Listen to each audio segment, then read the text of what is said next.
Good morning, good evening, good afternoon, and welcome to another episode of Movement Radio. I am Chip Hazard. I'm Talon Williams. I'm Roger Sierra.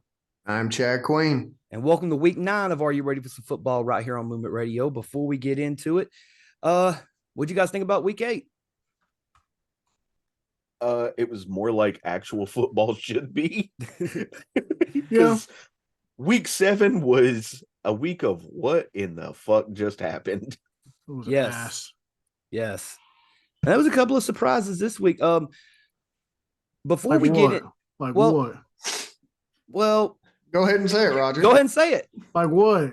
Go ahead and say it. Because it wasn't a surprise to me. Say it with your It chest. wasn't a surprise to me. I said it last week with my chest. Yes. Yes. We will get before we get into the games. The news dropped today. I sent it to you guys in the group chat earlier. And by the time this drops, it'll be of yesterday. Josh McDaniels is no longer the head coach of the Oakland Raiders, along with I can't remember the name of the general manager, but the general manager of the team got let go as well. Quick thoughts. And hold on. And the offensive coordinator all got And fired. offense coordinator. Yeah, Yeah. Mickey Lombardi. Yeah. Yes. And they benched Jimmy Garoppolo. Yes. He's also injured. He did go to the hospital. Yeah, he's hurt. He went to the hospital shortly after that game, and everything came back. Everything came back fine, but he is still injured. But they are going to go ahead and make the change to Aiden O'Connell. Might as Yeah, well at yeah. this point. Yeah. The rumor was that Jimmy G was getting benched anyway. Yeah. Which I don't blame him for it. But what are y'all's initial thoughts on the just the house cleaning, if you will, of the Las Vegas Raiders? Well, I think Eric B's still available now. You know, just hit him up real quick. yeah. Yeah. But the Raiders now have 2 head coaches that are still on their payroll and not working for them. They're still paying John Gruden and they're paying Josh McDaniel. Yeah. Al Davis yeah. wouldn't let that shit slide. See, here's the thing. Yeah. Here's the thing. They made the right decisions by getting rid of all 3 of those guys. They truly did. That's Yeah. the best thing for the organization that could happen. But at the same time, I have zero faith that Al Davis is the person to fix it, because he's been the head of this buffoonery and tomfoolery since the fucking get-go. This dude is an absolute goon, doesn't need to be running a team. And that's my opinion on that. The dude's an idiot. He's Better not put going some to fix respect it. on Al Davis's name. And for what? For the About past to 20 give- years of about to give you a losing? bowl cut. About to give you Yeah, a bowl yeah. cut. Y'all know he dead, right? Yeah. That's what I Not said. fucking Al Davis. He would've let that shit Goddamn, happen. He blaming a ghost for the Oakland. no, for the fucking, Vegas Raiders. fucking Mark fucking Davis is who you're talking Mark about. Davis, Mark fucking Davis, toupee. yes. Yeah, toupee head. That's what I said. But Give you the yeah, bowl no, cut. I was gonna say, how you gonna blame a dead man? not Al Davis. Al Hey, Davis was hey, he was we can the blame the issue dead man all we want. before, and Mark Davis is like the worst version of him. He got all of his bad attributes, basically. is Yeah, what you're saying. and multiplied them. No, but he's been the root of this shit for a long time. It's not going to get fixed. Fucking drafting people like Henry Ruggs and shit like that, and then going Well, out and paying big first of money all- to Oh, I fucking. thought you all, were. he- Wait, time he out. I can't thought you was a blame fan of Henry Ruggs. I thought you was a fan of Henry Ruggs. No. You Okay. can't blame Henry Ruggs for. You can't blame him for drafting him. He didn't know he was going to go out there and kill somebody. No, but Henry Right. Ruggs wasn't that good. The only reason they drafted him is because he was They fast. wanted- He went to Hey, Alabama. And he went hey, to Alabama. hey, He could have been a speed field kills. stretcher, but anyways, no, they Speed don't. kills. They Trust don't. me, he knows. They don't draft well. They don't go out and make. They don't go out and make good trades. It's just a shit organization at this point. Did you say speed kills? Yep, and he knows. Oh God, Holy shit. you're going to hell in every religion. I swear you are. So is Henry Ruggs. Look, No, it's Henry this is- Ruggs. This is already my favorite episode of Because week. Chad's blamed the dead guy. Chad blamed the dead guy. Man been dead for 12 years. And it's his Oh, own man. this year. I apologize. I swear I'm not a moron all the time. You think Rich Okay. Gannon's still the best? Oh quarterback? shit! Bob Knight died. What? No way. Breaking Bob Knight fucking has died. news. Oh shit! They say it comes in threes, so Yeah, You had Matthew basketball Perry. coach. It was just reported about 4 minutes ago on ESPN. Oh shit! fucking hey, dude. Yeah. Fuck, who's 83. gonna throw chairs out there? Damn it. Oh, is John Calipari still coaching? Yeah. He might be that guy then. Well, or did he retire? He might have retired. retired. Yeah. Coach K retired. No, I didn't say No, Coach not K. I Coach said Coach K. Calipari. Calipari for Calipari, UNC, yeah. right? UConn. No. Yeah, UConn. UNC. Yeah, UNC. Yeah, I thought he retired. I was saying, not UConn. I don't know. We all over the place. We talking about college basketball. Rest in peace, Bob Knight. Rest in peace, Matthew Perry. That being said, though, let's just Who's jump going to be straight the into it. third? Anybody got a guess on that? What's the odds on people right now? They say it comes in threes. Calipari's at Kentucky. Sorry, Kentucky. That's what I was thinking. I don't know why I was thinking UConn, but yeah, Kentucky. But yeah, who's going to be? I don't know who's. Hold on. Third. So we had. So man, we're over here talking about who's dying next. So hold on. Who we got? We got Bob Knights just passed. Matthew Perry. Matthew Perry just passed.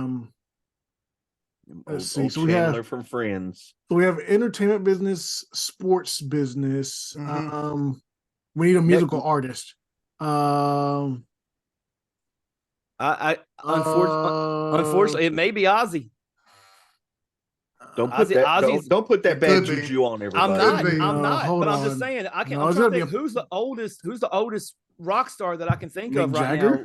Well, Mick Michael Jagger. Richards? Come Oh, on, Keith Keith. Richards. Sorry. Keith Richards ain't going anywhere, dude. You say This that. Hold on. entire You say no, that. no. This entire planet, everybody on this earth will be dead and gone. Keith Richards will still be here with 5 cockroaches. Sting. Eating Wasn't it Twinkies and Wasn't shit. it Mick Jagger that just had a kid? Yeah. Like a couple Yeah. of years ago. He's got like a 4 or a 6-year-old, and he's like 80 years old. Like, what the fuck, man? Blue Chew, man. Blue Chew. That's all you need. You're not going to be around long enough to do anything with that child. This That's is why not, it's this the is, best. You ain't this, gotta this pay is child not an support. advertisement for Blue Chew. I don't know what Roger's talking about, but although it could be It could Blue be, Chew yeah. hit us up.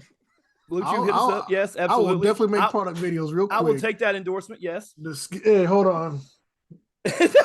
He's getting Hold it right on. now. Look at him. Let me be the Product ignorant one placement. here. Am I the only one that doesn't know what Blue Chew is? It's Blue generic Chew. Viagra. It's the new Viagra. Ugh. Oh, okay. Yeah. Okay. So we'll see it on a NASCAR here soon, if not already. I think Yeah. it might be already.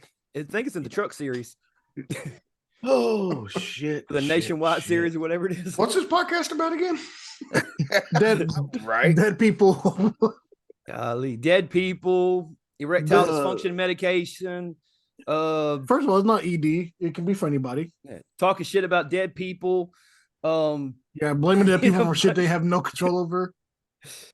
Well, in my defense, he did fuck up that whole team before that, before Mark got it.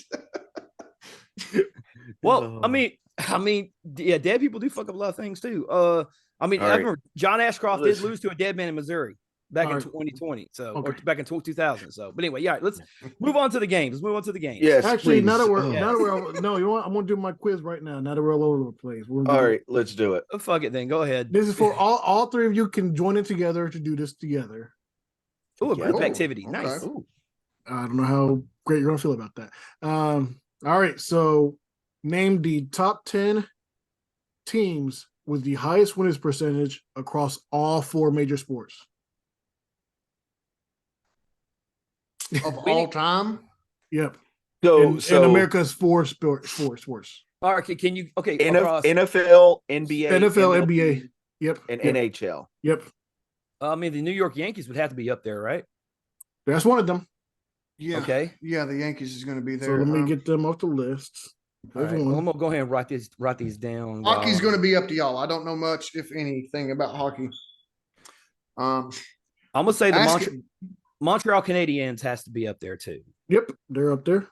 Okay, good for you. Okay. So baseball, I was going to say the Yankees with you there, so that makes sense. Basketball, I mean, you're looking at Boston or LA I would say Boston and for the LA. most part. Are we looking for the top 4 in each sport? No, it's the top 10 Top total 4. teams. No, it's the top 10 total teams with the highest winners percentage over all 4 sports. Cowboys. Cowboys, yep. They're on there. Really? The Boston Celtics, Yep. Celtics are up there. Los Angeles Lakers. Lakers Yep. have to be on there. They're up there. Okay. I'm going to stick with football and go Green Bay Packers. Yep. See, I'm thinking football. I'm thinking Pittsburgh Steelers. Nope. Really? I'm gonna go St. Louis Cardinals. Nope. No, okay. How many do we have left of each? We have Yeah. six, we have 6 right now. We have the Yankees, the Okay, Montreal so we got- Canadiens, the Well, Boston. he's not asking that question. He's asking how I'm many saying- you have left. We got 4 Yeah. left. Can So you tell us yes. how many sports they are, NFL, yeah. MLB? So one more basketball, Mhm, one more hockey, mhm, 2 football. mhm, Baltimore Ravens, Yep. New Okay, the England Ravens. Patriots, Yep. mhm. Okay, so we got those out the Um, way. Baseball, Los the Angeles Dodgers. Nope. The Atlanta Braves. There's only basketball and hockey left. Oh, I basketball, thought you hockey said baseball, not No, basketball. basketball.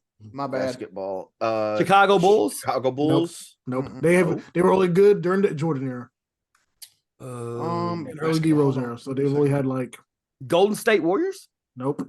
Uh-uh. This one should be so No. easy. The New York Uh, Knicks. No. San Antonio Spurs. Yes. Okay, the Spurs. Yeah. Okay. And then Hockey. I'm gonna throw out a guess there. Pittsburgh Penguins. Nope.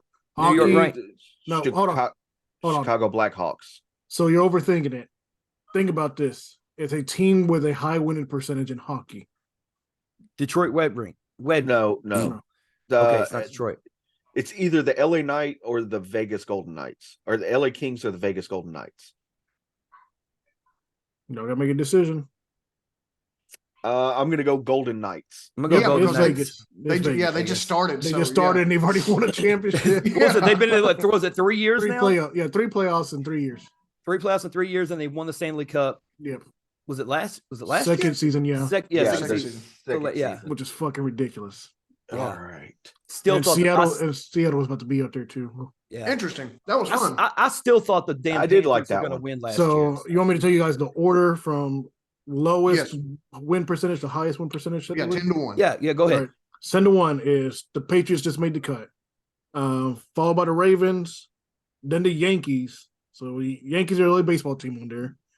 Followed by the Packers, then the Cowboys, the Canadians, Vegas at number 4 because of how recent they are. It's just a very fucking skewed percentage. Yeah. Then the Spurs because Popovich ain't ever had a losing season. Followed by the Lakers, then the Celtics. See, that Yeah. blows my mind that Pittsburgh's not on there with Bill Cowher and then Mike Tomlin. But they That also the had Steelers aren't on there. between them, they I had mean, years that's- of crap though. Yeah, but Tomlin's never been below 500. Even before Bill Cowher, they won 4 championships. They've got to be But pretty close. they're also like one of the Crazy oldest to me. teams, aren't they? Yeah. Yeah. Let's see. The Steelers are, I just looked it up, number 10 in the NFL. They are at a 53.6% all time. Yeah. Wow. They really sucked back in the day. Then. Yeah, they sucked early on. Yeah. But then they won 4 championships in 6 years in the 70s. You know, so I mean, but So then there was that we- string of bad, seasons in the 80s when they had to, run into other teams that were just doing way better, Yeah. And I Roger may use that as a trivia question. I won't divulge the team with the lowest winning percentage. I mean, they can figure that out pretty easily. Is it football? Yeah. Yeah, Yeah. we're talking Oh, about football. I was just talking about just football. Oh, my first guess would be Tampa Bay Buccaneers. Yes, That is correct. yes, because they're so trash. It was, They it only was have either a- going to be them or the New Orleans Saints was second on my list. The Saints No, are the not that Saints- low. No. They're not low at all. Well, they were the Uh, Aints there for a long time. It was a good period, but Drew Brees Yeah. blistered that so hard. Yes, he did. Yes. That is my biggest what if in sports is what if Drew Brees went to Miami instead of New Orleans? Because that year, which I understand why they New took. Orleans is number 22 overall. Okay. Yeah. Like I understand why they went with Dante Culpepper instead of Drew Brees because Drew Brees had that injury history. But man, as soon as he got to New Orleans, man, it just clicked. And it's like They did that, but that man had a freaking bionic arm put in. I would have definitely gotten him. Yeah. Absolutely. I somehow don't think that Drew Brees would have been as successful in Miami as he was in New Orleans. No, because Sean Payne definitely was building Coaching the team staff around. is big difference yeah. at that Yeah, he, time. And Oh, he the was yeah. also weapons, building the team specifically for Drew Brees. and the weapons, yeah. Yeah. All right. Let's get So into the let's review. talk about last week's games. I Yes. don't want to. All right. Well, let's kick it off with the Houston Texans. They went up against the Carolina Panthers, and Carolina pulled out the victory 15-13. Surprisingly. Chip, yeah. I think you called this one, right, Chad? Yes, sir. Yeah. Chad was the only one that called this one. Yeah. And if you guys remember correctly, I kind of went off in our group chat. The officiating was shit. Tavarius Thomas, who plays for the Texans, they need to put his ass like 3 strings behind the practice squad. Just need to euthanize him. So cut. To Yeah, death? pretty much. Last play, or the Panthers are driving, and this motherfucker, they're going for the field goal. He jumps twice in a row, gets an unsportsmanlike conduct because he was trying to like stall the clock. Completely did it on purpose. Like, I'll be surprised if he sees the field this week at all. But the officiating was atrocious. It was just, I mean, the Texans didn't play well. I'm not blaming it all on the officiating, but the officiating was atrocious. It looked like a full squad of SEC officials out there, and we know they're the worst officials in football, period.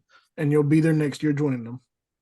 And I'm Yeah. so I'm not looking forward to it because the SEC officials tend to, when it comes to college football, they tend to lean more towards like Alabama, Georgia, like teams that are LSU.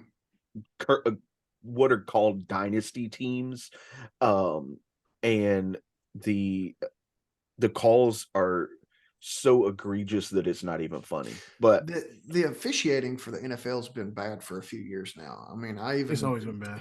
all the way back to I forget what year it was, but I mean, just a few years ago, whenever they had the officiating strike and we had the Replacement referees. replacement referees come in. Yep. They felt like ever the since exact same. like it would, but they were so much worse than what we have now if you go back and look at it.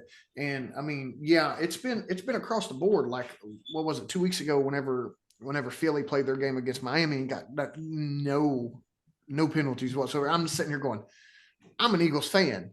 Like, that's not the case. You can find a holding call every single play of the game. It's just how it is.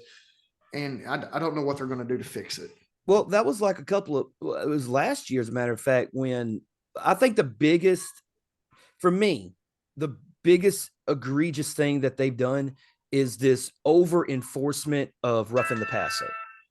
My personal opinion, because literally, like, how do you get a 250-pound man to stop dead?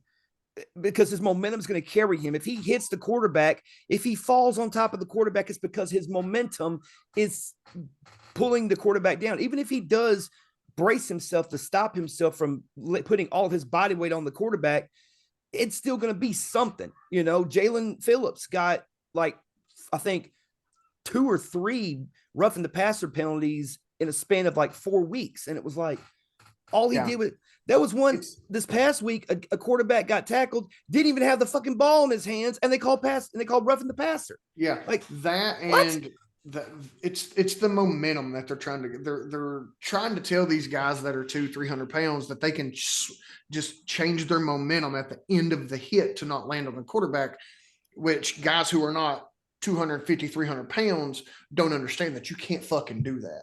Like, that's just not a thing. That is by far the worst. But the second thing that the league really needs to look at is pass interference calls. Yes. I don't know how many times this year that a pass interference call has been called, and it was pass interference, but they don't use an uncatchable ball anymore. Like, it's still a rule. I seen one a couple weeks ago, and I forget what game it was, but the ball landed at least 8 to 12 yards behind the receiver over his head, and they call pass interference. And I'm sitting here going, that's an uncatchable pass. That shouldn't be the call. Like, yes, it was pass interference, but you can't call it if the pass is uncatchable. It's just like if the ball gets tipped. And so it's been wild. It's been way out there. They're just blatantly ignoring things. I think the only way that we fix this is if we get like full-time officials, not officials that have a day job and then only officiate on the weekends. I think that's the only way to fix that, in my opinion. We'll skip the Dolphins Patriots game for now. Or Roger, do you have anything to say about the Texans Panthers? I mean, just surprised me because I still feel that I don't know that the Panthers, I don't know how they won. I really don't. It's just weird to me. Yeah, it was the game like the least game I expected to actually be this way. Yeah. Talk about Patriots Dolphins real quick. Obviously the Patriots or the Dolphins won. Anybody expect anything other than that? No. Shout out to Jalen Ramsey for getting his first interception of the year. So there you go. Who cares? Hey, no, man, like it's the Patriots are so bad. And I know I'll be the first to admit it. I talked a couple of weeks ago about Bill Belichick maybe not having a job, but then he ended up signing that secret extension. I'm guessing y'all heard about that, right? Like, like 3 or 4 weeks ago, he signed a secret long-term extension with the team. I'm sitting here going, why? It's not fucking working. There's no talent on that team, none. And now the only talent that they did really have, which was Osborne, is down for the season now. So, not Osborne, Bourne. Yeah, Kendrick Bourne. Yeah. Well, I mean, they still got Mike Gesicki. They still got Mike Gesicki. He's fine. The only other player on that team that I even pay attention to is Ramondre Stevenson. Yeah, that's about it. Yeah. He's not. But he's not even. He can't. Everything's solely focused on him now. Yeah. Even with Zeke. But even with Zeke there, it ain't even. Yeah. Zeke is done. Zeke's aged out. He's awful. Yep. Mac Jones can't get anything going down the field for them to even believe that they don't need to stack the box on the run.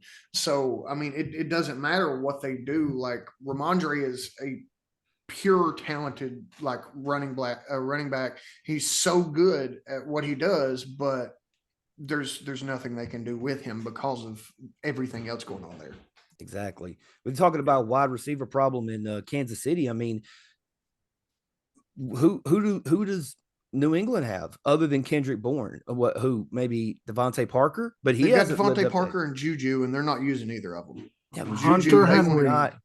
And they just threw more money at Devontae Parker this year too, which surprised the hell out of me for some reason. I don't know why they done that, and then turned around. And it's just like they didn't give a shit about their wide receiver room going into the year. No, they didn't. Because wasn't it like 2 years ago, Belichick went on like a shopping spree and got as much as he could. He got Hunter Henry. He got Jonnu Smith. Jonnu Smith last year. Yeah, last year. Was it last year? I thought it was 2 years ago. No, it was last year, wasn't it? Nelson Aguilar was in there too. Occasional hands. Occasional hands, yep. Shit ton of money at him. It wasn't Nelson. Nelson Aguilar was on the Ravens last year, wasn't he? No, I think it was him. Let me check that real quick. I can look it up real quick. Nelson, occasional hands. Yeah. Well, while you're looking that up, let's move on to the next game, the Philadelphia Eagles and the Washington Commanders. This is the game that I called. Unfortunately, my call sucked. But Eagles did win 38-31 with Philly scoring 21 points in the fourth quarter. Chad, this is your team, man. How did you feel about it overall? Be honest, I don't think they played that bad. I really don't. I know it looked lopsided there for a minute. I don't feel like the team struggled a whole lot. They played against Isla back there. They played against a team that was led by Sam Howell, who was throwing the shit out of the ball. He was getting the ball down the field. He was picking his spots. Sam Howell played fantastic. Jahan Dotson finally showed up. It seems like it seemed like this was the game where Eric Bieniemy was like, "All right, you're a bunch of bitches. shut the fuck up, listen to me, and we'll make it work. And look what happened. They almost beat, probably what's top in the power ranking right now, and the team that's sitting on top. Like it's they play them good. It was an in-division game. Philly was on the road. Those are always tough in the NFC East. Even when the whole division is bad, divisional games are tough. We'll see the same thing when Dallas, we'll talk about it here in a little while, Dallas is coming to the Link this week. That's going to be a tough game for Dallas. Oh, yeah. It just is. And then when we go to Jerry World, it's going to be a tough game for Philly. That's just how this division's played. It's the same in a couple of others. It's not always like that, though. But this division, particularly, it is. Terry McLaurin played his ass off. Fantastic. I still don't trust the run game of Washington. They've got talent back there, but they're not using them correctly with Brian Robinson and Antonio Gibson. But no, on the Philly side, AJ Brown broke the record. Fucking great. Kudos to that dude. That was fantastic to get to sit and watch as a fan. Jalen Hurts looks like he's finally ticking back up. I know it took half the season, but he looks like he's finally ticking back up. They're finally clicking on something. I mean, he is working with a yet another new offensive coordinator. This dude worked with so many offensive coordinators from his high school time all the way up till now. It's insane. But yeah, I feel okay about the team moving forward. We're clicking all right. We got a bye week coming up here in a couple weeks, so hopefully we can get some things straightened out during that time, and get Kevin Byard a little more play time to see what happens. Yeah. Chip, Roger, what are y'all's thoughts? Go ahead, Raj. I mean, I think the best thing I heard about from this matchup is that somebody said Sam Howell looked like 1999 Brett Favre. Just slinging the rock. Yep. He did. I mean, there for most of the game, the Commanders looked like the team to beat. They were clicking on all cylinders, which we all said last week when we made our picks that this game was going to be a close game. It was going to be tough. The Commanders almost beat the Eagles in the first game. And then here again, they almost beat them again. I don't, it's so weird. Yeah. But even then, go ahead. I was just saying, and then they start shipping key pieces of their defense away.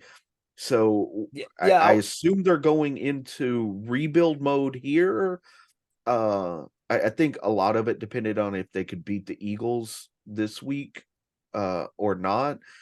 So it looks like they're going into complete rebuild mode now because they shipped away arguably their two best defensive players in Chase Young and Sweat. I forget his first name.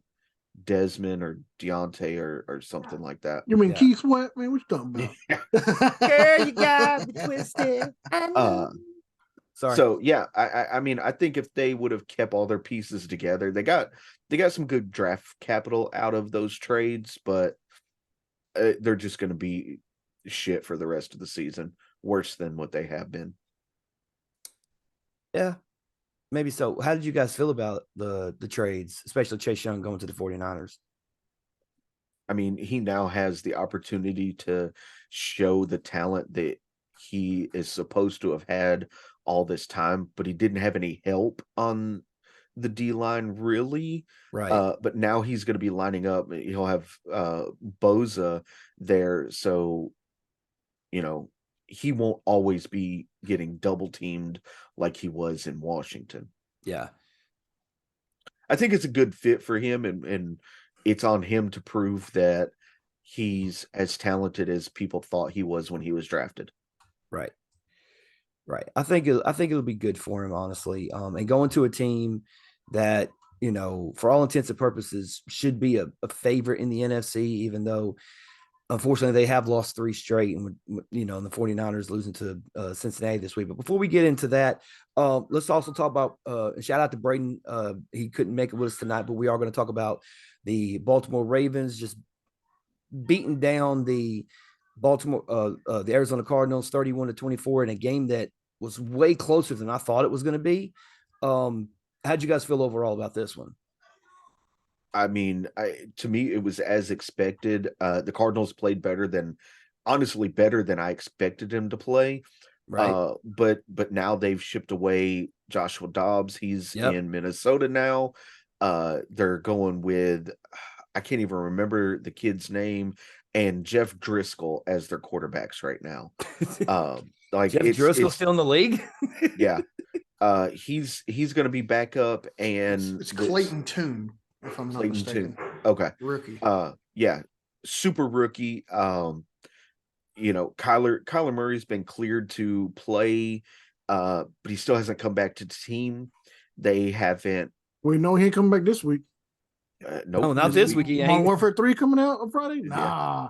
Yeah, Man. this is not the week to bet that Kyler Murray is going to play. Or Modern Warfare 2, 3, I guess would be the best way to say that game. 2.5. 3 2.0 or It's 2.2, 3.0. I don't fucking know. Yeah. But yeah, I still he's been cleared to return to the team. At this point, I don't see him playing this season at all. They're going to finish tanking, ride out with Tune and Driscoll, let him get 100%.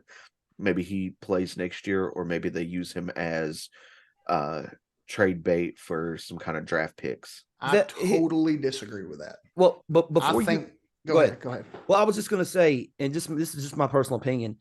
I don't think Kyler Murray wants to play for Arizona anymore. He does. He does. He said he did. Well, and saying you could say, yeah. Yeah.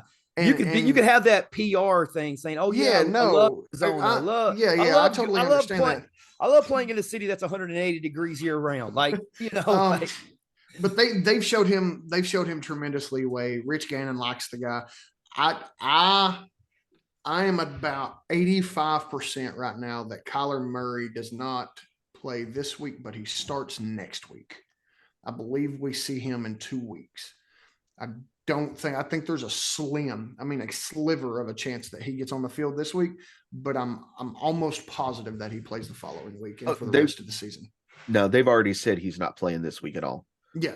He hasn't even practiced. Yeah. He hasn't even been on the field. He hasn't practiced at all this week. Yeah, so far. That was also before the whole Dobbs getting shipped off thing. So, I don't believe that he'll play this week, but I do believe that like I said, about 85% chance that he plays the following week. What do you guys think about Dobbs actually being in Minnesota now? You think that can elevate Minnesota? I don't think he's not starting this week. Okay. No, that's going to be. Is he not? No.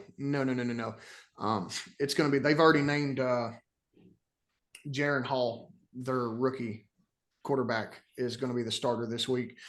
Dobbs might come in next week, but then after that, they're pretty set on letting Nick Mullins come off IR about week 10, and Nick Mullins will probably be the starter. So you'll probably see 3 different quarterbacks starting for that team in the next 3 to 4 weeks in Minnesota. It's crazy to me because, like, they're still a playoff team. They are still a playoff team, and the injury to Justin Jefferson does kind of hinder them in a sense. Well, he'll be back in a couple of weeks too.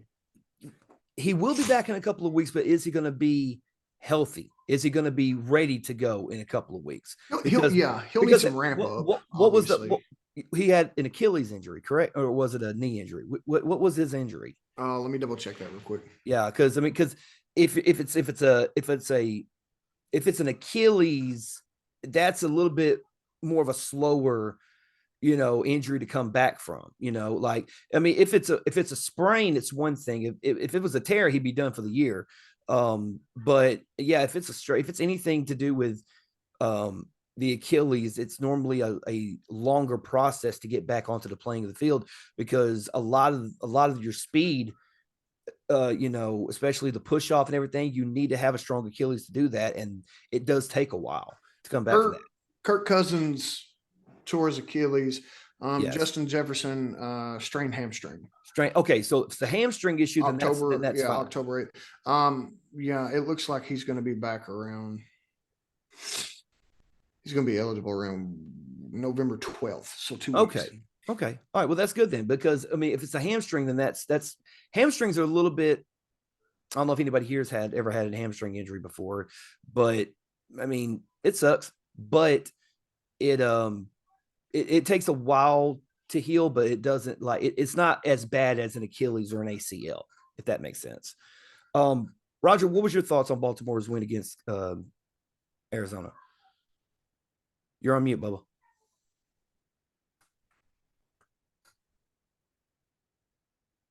He's just talking away. You're muted, Raj. Sorry, I was talking to somebody else. I didn't hear. Oh, okay. Okay. All right. So what was the question? Baltimore versus Arizona. How'd you feel overall? I mean, we sort of expected it to be an ass whooping like that. I mean, the fact that it was 24-31 though kind of weirded me out. Right. Yeah. What if I'm not mistaken? Wasn't a lot of those points in the fourth quarter? Wasn't Arizona was trying to mount a comeback there? Yeah, and the Ravens so were just kind of letting them. The one thing that I have to say about that game though is Gus fucking Edwards, the Gus bus. That dude, I don't think if he continues to play like this the rest of the season, and Justice Hill being a complimentary back for Baltimore, I don't think they pick up the player option, the 5th-year player option on his rookie contract for J.K. Dobbins. This is too many injuries in a row. I think J.K. Dobbins is done after this. I think Gus will be around for another year or two. Done with Baltimore or done period? Done with Baltimore. Done with Baltimore. Somebody will pick up J.K. Dobbins. The dude's pure talent. Like he is a good running back when he's healthy, but he has a laundry list of injuries that are going to continue to ail him if he doesn't get going. He came back too soon last season. And then he comes out and gets hurt again. And then he comes back this season, says he's ready to go. They keep him out another week or two. He finally comes back in, does it again. Yeah. He'll get signed somewhere, but it won't be a major contract. Second contracts for running backs are not good, as we've learned this year in the NFL anyways. So he'll be somewhere, but it won't be anything big. He'll probably look at like a Zeke deal or a Dalvin Cook deal, probably. He'll get a little more than that. I think he'll get around what he got for his rookie contract, which is around $5 or $6 million, if I'm not mistaken. And so, we'll see.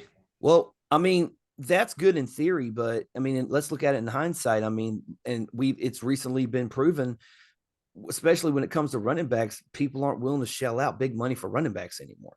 Now, granted, Saquon got an extension. Josh Jacobs got a bit of an extension. Jonathan Taylor got money, but those are just like the rare exceptions. Those are cream of the crop too. Yeah. Which J.K. Dobbins hasn't shown that he can be, but they'll right. He'll go somewhere, but Gus, I think, is staking his claim right now. I think, if there anybody on that, if any running back on that team deserves to get paid, it's definitely him. But let's get to what Roger really wants to talk about. Let's get to the Denver Broncos beating the Kansas City Chiefs 24-9 in Denver at Mile High. Patrick Mahomes throwing 2 interceptions on the day. They let Russ cook 3 touchdowns on the day. Raj, celebrate. This might be celebrate what? We only won 3 games. There ain't nothing to celebrate. Take the victories when you can, man. Take the W's when you can. What victory? We ain't gonna make the playoffs. We won't do nothing. We'll be in the middle of the draft, so it won't even matter. Take it where you can. Just take it how you can, man. No, if we were getting a high draft pick, good, or we're going to the playoffs, good. But no, we're right in the middle. There's nothing to be. We're not going to celebrate mediocrity. What is this? The fucking participation trophies? Get out of here. All right. Well, if you're going to be a bitch about it, then let's go ahead and talk about Kansas City. Were you cheering when you guys were winning? When you guys only had 3 wins per season? Man, I was crying like a bitch. Exactly. There's nothing to celebrate. Nevertheless, you guys may beat the Patriots, but you didn't win the division. Just like we did not. We didn't win the division. No, we did not. Why are you bringing up? Oh shit. Anyway, so Chip, Chad, what does this say about? Was this game more about Kansas City and just the inadequacies of the offense that they're going through right now? No, I don't think it is. This is, for lack of a better term, this is one of those kind of asterisk games, if you will. Like they, you know, Pat Mahomes had the flu.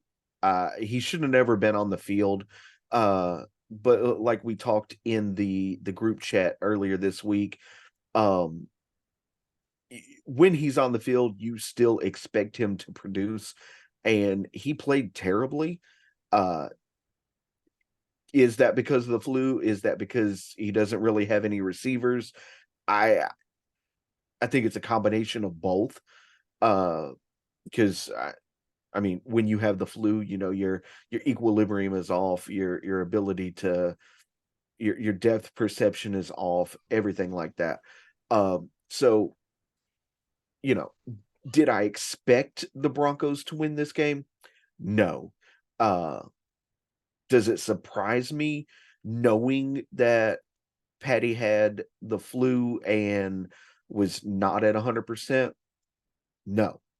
Um, it's just one of those things. Like, yeah, we talk all the time about how, like, with the first game, Travis Kelce wasn't there.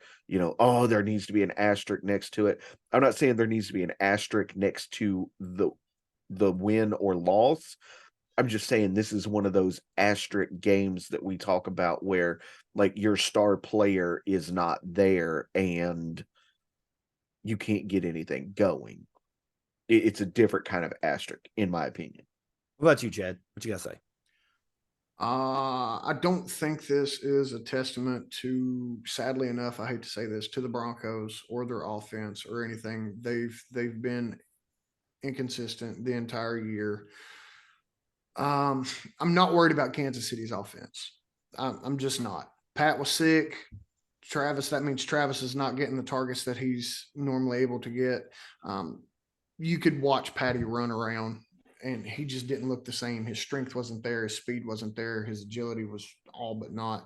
I'm okay with this offense moving forward once Pat is not sick anymore, which if you've ever had the flu, it can take a little bit. It's not always a 5 or 6 day thing and then ready to go again.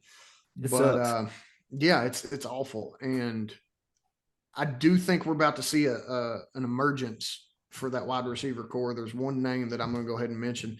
It's Rashee Rice, the rookie. That dude is everything that they wanted Sky Moore to be. And he's starting to show it. Pat's starting to get more of a connection with him, getting comfortable. Obviously, Travis Kelce is going to continue to do his thing. But yeah, I'm not worried about the Chiefs moving forward.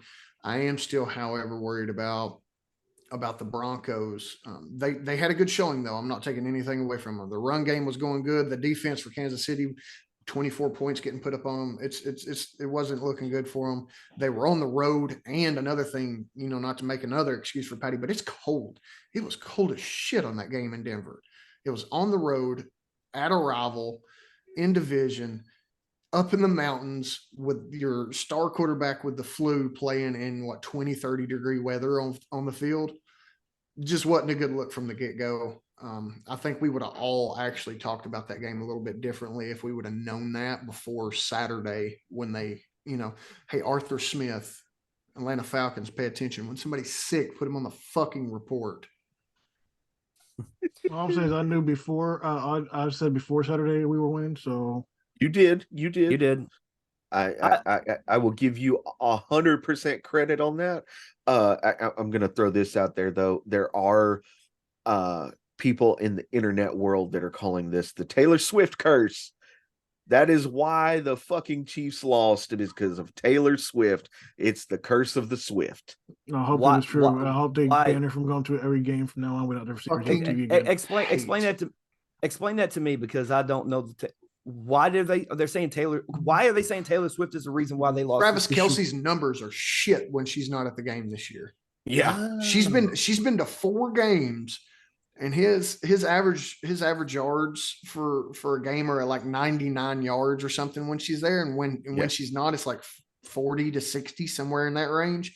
Oh, it's all about Travis Kelce. You mean Travis Kelce's getting Yoko Ono? Is that what I'm hearing? I will say it's hilarious. Did y'all see that the PA for the Broncos started playing Taylor Swift "Shake It Off" after they beat them as Kansas City was leaving the field. No, I So, didn't. yeah, I didn't that see- was fucking I didn't see hilarious. that. So here's the thing: everybody can say that Travis Kelce's numbers are shit and everything like that. He missed a game to begin the season, and he's still their leading receiver. So it's not just his numbers are shit. That team's receiving core's numbers are shit. Well, yeah, no, I agree. So- It's just when we're only talking about Travis Kelce, like in that vein, yeah, he did miss the first game, but the statistics show it's just kind of a funny statistic that his numbers are down when she's not there, and obviously she's not gonna go on the road with him. I think she's like getting ready to go on tour to promote the re-release of her Good. 1989 Bye-bye. album or Bye-bye. something. I Don't don't need know. to see it no more. No. Yeah. I will say this though, and I feel like I hear it on every single sporting debate show that I listen to, whether it be First Take, whether it be First Things First, whether it be Undisputed, whether it be, Speak for Yourself, like all these different shows. They always any of the pro Patrick Mahomes guys always say the same thing. Basically, it boiled it down to like they give every single reason why the Kansas City Chiefs did not win this game, other than the fact that the Kansas City Chiefs did not play well. I feel like that's the one thing that bothered me. It's like there's always like, oh, they lost to the Detroit Lions. Well, Kelsey didn't play and Chris Jones wasn't on the field and things of that nature. And then just like this past game, and Chad, I'm not directing this towards you, but you kind of summed it up for me. Oh, Patrick Mahomes was getting over the flu. It was cold. It was on the road. It's like why can't people just say, hey, you guys had a bad game? You know what I mean? Like, why can't people just say that? And I'll tell you right now, I'll be the first to say that when it happens. Yeah. But when you're missing a piece as big as Travis Kelce or a piece as big as Patrick Mahomes, it absolutely makes a difference. I mean, you go back and look at when Peyton Manning or Tom Brady and teams like that miss time, it makes a world of fucking difference. Well, you look at it this way, Talon. When Tua is not on the field, the Miami Dolphins are the worst team in the NFL.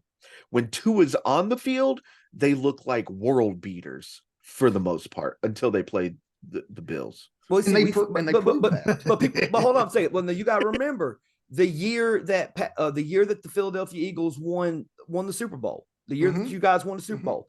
You guys were being carried by Carson Wentz, who was playing at an MVP caliber level. When he went down, everyone said, that's it. That's it. They're not going to win it. Big Dick Nick comes in and wins you guys a championship. So Doug Peterson. Was Carson Wentz is Doug Peterson's boy. Okay, there you go. He just proved it right there. He's given the coach the credit. It wasn't necessarily about the players. You see what I'm saying? You got to dig Doug Peterson the credit. Look what he did with Jacksonville already. The coach put the players right. The coach put the players in the position. I mean, look at everything that Nick Foles has done since then. Oh no, I'm not arguing. That's not my argument. But what I'm saying is you can't lean and you can't throw it back at the coach when the coach is fucking Andy Reid. Like it's Andy Reid. That dude has always been a winning coach. In my mind, he's one of the best coaches to ever step foot on the field. I think he's the Greg Popovich of football. Yeah, that's what I'm saying. Oh yeah, he's definitely Greg Popovich. So when you've got a defense that's playing bad, you just lost your world-renowned offensive coordinator, and then your two biggest and highest paid pieces go down. That's tough on anybody. I think the real issue is that they lost Eric B. I think that's the actual issue with Kansas City this year. Yeah, I mean, Eric B was definitely a reason for their success, especially offensively over the last couple of years. No, I think he was he knew exactly how to use those players, and the new OC does not know how to use the players. You mean Matt Nagy? Like I said, the OC. Yeah, because he's going to get fired soon. I just don't like the idea that now every single time a player doesn't play or every single time a team does bad, it's like we have to put an asterisk next to the game or next to the loss because the only reason why they didn't win this game was because this person didn't play in the game. Who cares? You still lost the game. That's what you get. When you have if Michael Jordan, That's what you get when you have generational talents. The same thing happened. Like I said, the same thing happened with Tom Brady. these players don't come around all the time. Patrick Mahomes is already in the GOAT talks when it comes to quarterbacks, and he's gonna be. I'm not necessarily co-signing that yet, but he's gonna be for a very long time. And when you have a player like that, the media has to make an excuse for him because they can't. The NFL cannot allow for Pat Mahomes to be knocked down a peg. They just can't. So it's not only a team thing, it's a media thing and an outlook thing that you have to also pay attention to. But we'll look at it from this perspective. Pat Mahomes, quarterback of the Kansas City Chiefs, star of the NFL, star of the Kansas City Chiefs, the face of the franchise, probably the face of the league. Let's just put it that way. He plays a game and they win the game, all the glory. He plays, he loses the game, none of the blame. He doesn't play in a game and they win. Oh, they're just a great team. He doesn't play and they lose. Man, if Patrick Mahomes would have played, they would have won.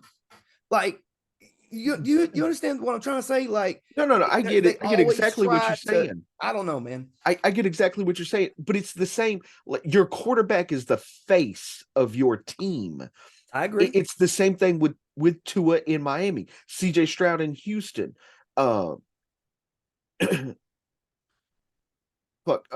Russ in Denver, Lamar in Baltimore.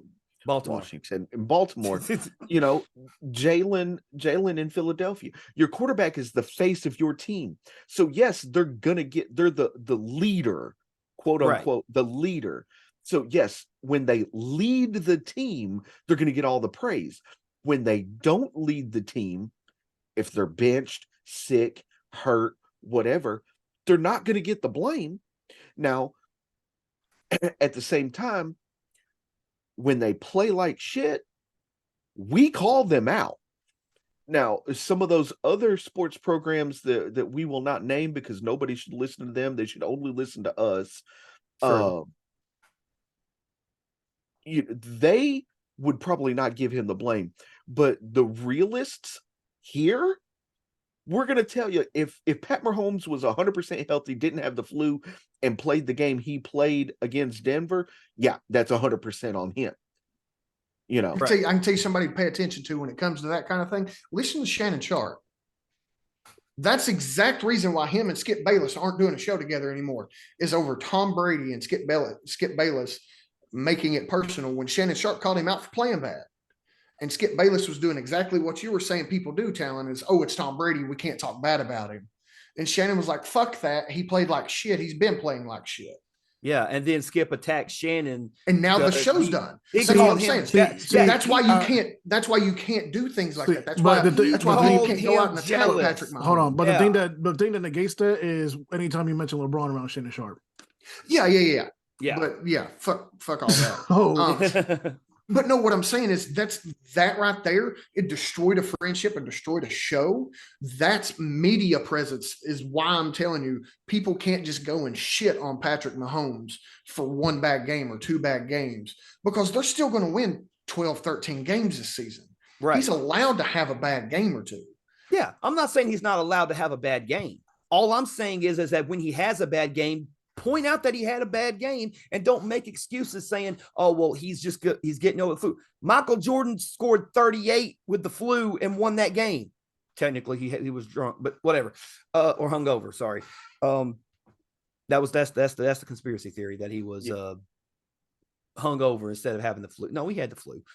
His temperature was elevated in some way, shape, or form. Doesn't matter how. That being said, now that my Agent Orange is jacked up, let's move on to the power rankings for this week. Let's really get pissed off. So moving on to the power rankings, we have a new bottom of the barrel team. The Arizona Cardinals has dropped to 32. Really? So there's that. Mm-hmm. Huh.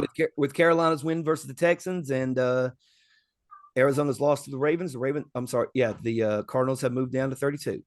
As far as our teams go, the Broncos have jumped up 3 spots to number 24. Stupid. We've won 3 games. Get out of here. The Houston Texans dropped 1 spot to 16. And now the top 10. At number 10, going up one spot, is the Seattle Seahawks. At number 9, staying at 9, are the Buffalo Bills. At number 8, dropping 5 spots, the San Francisco 49ers. At number 7, staying at 7, the Detroit Lions. At number 6, bumping up 2 spots, are the Dallas Cowboys. At number 5, bumping up 1 spot, are the Jacksonville Jaguars. At number 4, dropping 3 spots, the Kansas City Chiefs. At number 3, bumping up 2 spots, the Miami Dolphins. At number 2, bumping up 2 spots, the Baltimore Ravens. And number 1, bumping up 1 spot, the Philadelphia Eagles. So how do you guys feel about this list? I don't like the fact that they put the Seahawks up there. They were literally shit for 95% of the game. They had a good quarter in the first quarter and got lucky in the fourth quarter. Yeah. To the Browns. Yeah, the Bengals are right underneath them at 11. They're also the winning their division. It's a shit division. They're also winning. You got 2 of the teams in the top 10. Like, it's not a shit division. The 49ers are going to be dropping like rocks right now. Yeah, we'll definitely talk about that, I'm sure. But yeah, the only thing that I have an issue with on this top 10 is I do not believe that the Buffalo Bills should be that low. They're still a high octane team. They're still really good. They've got Josh Allen. They got Stephon Diggs. I believe they deserve to be at least a couple. They're too unsustainable at times. They win games really well against teams they shouldn't win really well against, like the Dolphins, and then they shit the bed and lose games they shouldn't lose, and then they barely beat teams that they should easily blow out the water. Yeah. I'm not saying they're consistent. I'm just saying they're a good team. They deserve to be in the top 10. They're still going to be a contender for the AFC title. These rankings will straighten out. I mean, it's halfway through the year. We're starting to get a really good look at what teams truly are. Yeah. But with a couple of those weird weeks in there, we're still kind of loopy. Week 7 doesn't exist. Oh, it is. Right. It exists. It may not be what we want, but it exists. All right, Chip, go ahead and start us off. Yes. Yeah. We'll start off with the Thursday nighter. We got the Tennessee Titans versus the Pittsburgh Steelers. This is in Pittsburgh. Pittsburgh is a 2.5-point favorite with the over/under at 36.5. Where are you guys going? So they've apparently activated Cameron Hayward for this game off IR. So I think that's going to make a big difference, especially since Levis is to start. I think that's going to be a really hard challenge for him going against the Steelers defense with their leader back. I go Steelers actually for this one. I'm also going Steelers on this one. I think with the addition of Cam Hayward there, it's going to pose a problem for Will Levis, who has been named the starter. I think he's going to be probably the starter. I think they'll probably not reactivate Ryan Tannehill. They're going to probably move on from him. I think Will Levis is going to be the QB of the future there in Tennessee, at least for the foreseeable future. But I'm going Steelers here. I think it's going to be that way. I'm also going to go with the Pittsburgh Steelers. Like, I think Will Levis is going to be good eventually. He is going to have to go through some growing pains, and this is probably going to be one of them growing pains, especially with Cameron Hayward back. I still don't like the Pittsburgh offense right now. I still don't like their offense, but Tennessee's defense hasn't been playing up to par either. So based on that logic, I'm going to go with Pittsburgh to win this game. I think it's going to be close, though. I think it's going to be within a score. So I'm going to say, yeah, Pittsburgh wins this one. Pittsburgh's run game needs to step up. Najee Harris has looked like shit. He's looked absolutely terrible. Jaylen Warren is actually probably the better running back on the team right now. Najee's always been a power play. He needs the touches. He's got to have 20 plus touches to do anything. Will Levis did look good. I'll give him that. He looked good, except for under pressure. His completion percentage under pressure was below 40% this past week against a bad Falcons team. So I can only imagine what Hayward and JJ and that group is going to do over there. And I think I think Pittsburgh's going to take this one, especially at home over there on the river. Yeah. And what does Braden say, Chip? Braden's going to go Steelers as well. Okay, so we are Steelers across the board. Sweet. Yes. All right. Next up, we got Dolphins versus Chiefs. Now this is gonna be in Germany, Deutschland. In Frankfurt, Germany. This game will start at 9:30 a.m. Be on the NFL Network. Kansas City's only a 1-point favorite here, and the over/under is at 50.5. 50.5. We're expecting a fully healthy Patty Mahomes. I can't say fully healthy though, because recovered from the flu and flying. Yeah, I'm just going by what the news says. That's going to be the next excuse. Jet lag. I don't think. Well, the Dolphins. Yeah, that's true. The Dolphins are already over there. They've been over there. So this is what Monday. Yeah, it was Monday. No. They left out. They left out Monday morning. They got down. I thought they left out Monday? Sunday night. I thought it was Monday morning. They left. It was out. Monday. I'm pretty sure it was Monday. Okay. But yeah, they've been over there all week already. But so they played Sunday night. They could have left right after the game. Midday, sorry, midday. Yeah, they could have left right after the game. You don't know. I'd be fucking mad as shit about to play and a couple hours get beat up. Hey, we're going to Germany. No.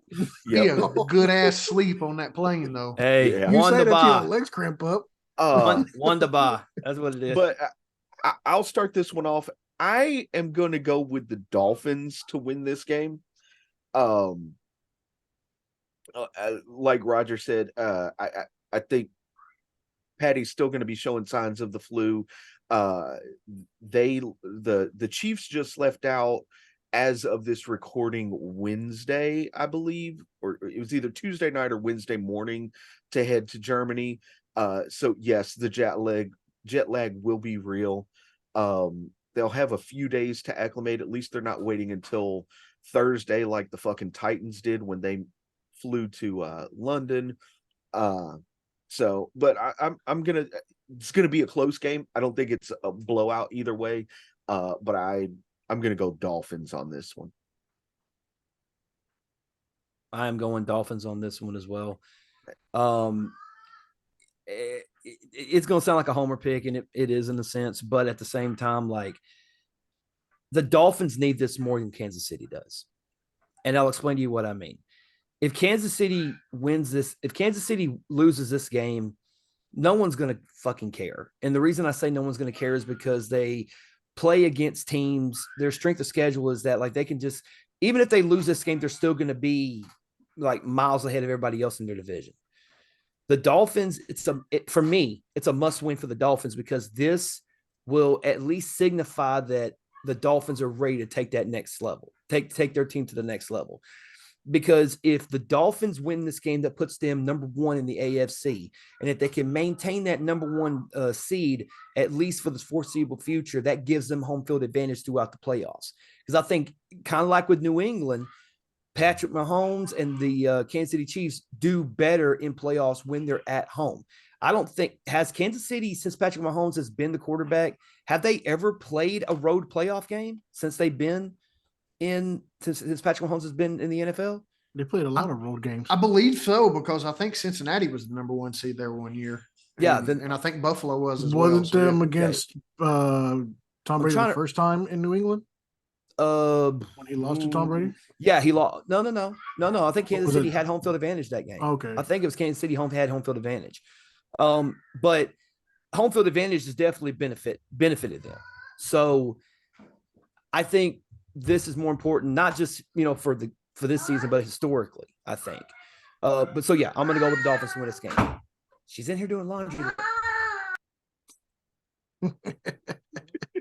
Roger, where are you going? I'm gonna go with the Dolphins. I mean, I think their offense is just still strong, and the Chiefs' defense, their secondary, I mean, aren't looking that great. Their front, I mean, let's see how the jet lag goes for them. But overall, I still think the Dolphins did a smart move by going early and getting used to it. But not only that, they're just too explosive right now, in my opinion. And also, Tyreek Hill is really coming for that revenge now. Yeah. Is this the first time they played each other since Tyreek got traded? I believe so. Might be the Is second it time. the second? I'll Did they play in the check. playoffs last year? No, the Bills took no. The Bills took out the Dolphins yeah. last year. Okay. I'll check while you guys continue. All right. Yes. Go ahead, Chad. Chad, where are you going? I don't know. This one I've been flipping on a little bit. The Chiefs have a better defense. That's just it is what it is. Miami's the best offense in the league. So it's going to be that offensive defensive battle. The one thing that Kansas City really needs to push this week is going to be that run game. And I've seen Jerick McKinnon is questionable right now. And so is Willie Gay on the defensive side, linebacker there for Kansas City. I mean, this is a battle of the 6-2 teams right here. It truly is. And Tyreek Hill's on record pace to possibly just shatter who is it, Calvin Johnson's record. Yeah, there's two receivers they're saying that on this record pace right now. Yeah, AJ and Tyreek.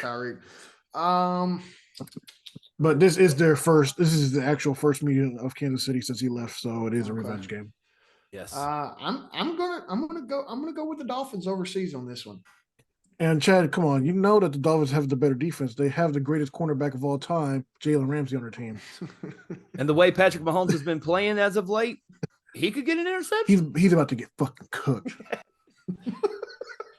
Call that man toast, right? No, that man is about to be an over well done steak. Mm-hmm. Oh yeah, well, it's Eli Apple that they call burnt toast. Never mind. By the way, anybody listening to this, smash that fucking button on that over.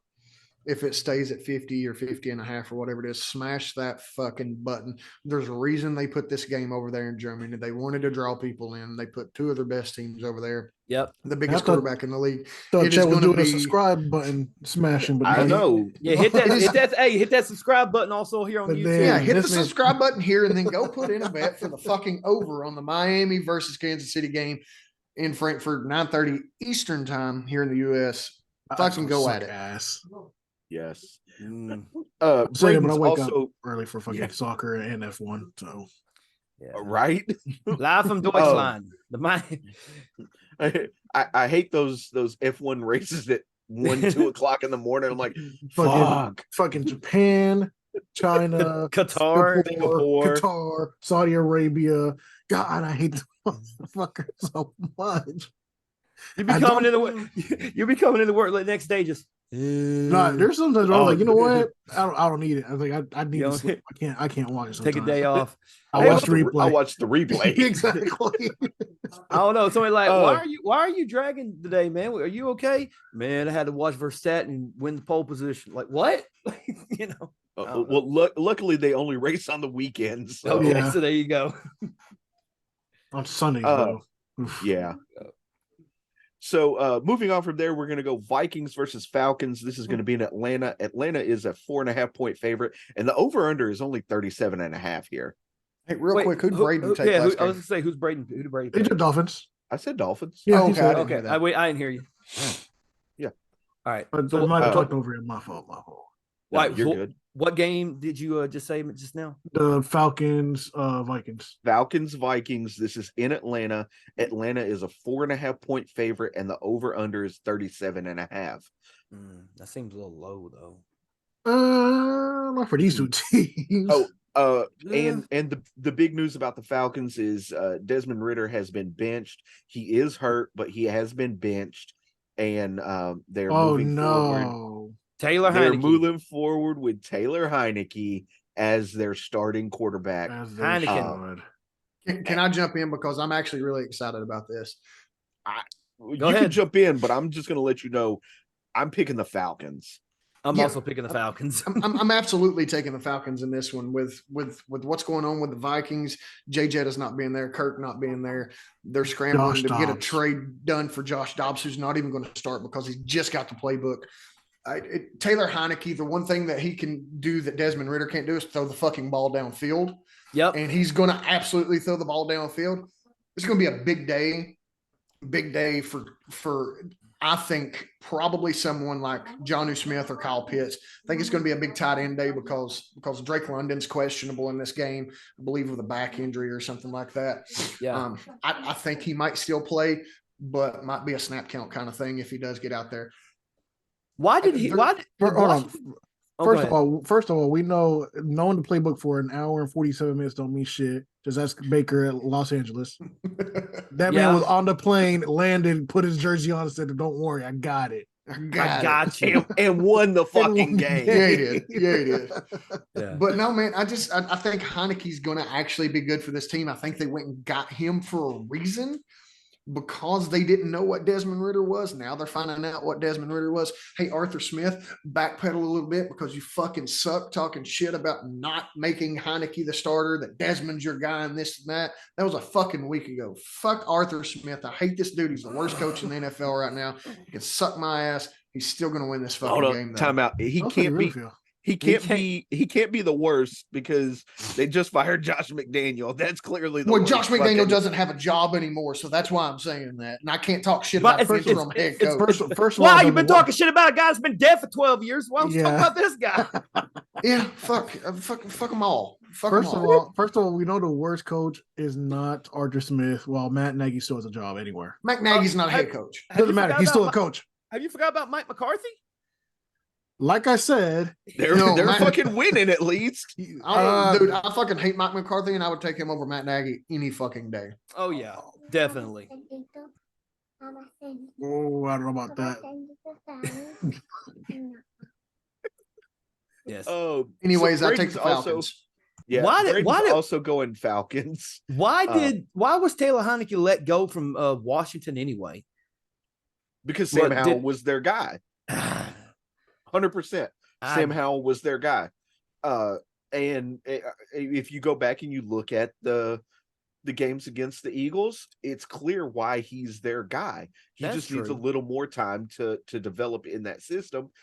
Plus, they just implemented Eric Bieniemy as the offensive coordinator this year, so he's learning the Eric B philosophy and way of things. So we'll see where that goes. We'll see what happens. Taylor Heineke showed enough to get a job somewhere else, but not take over the job that he already was at.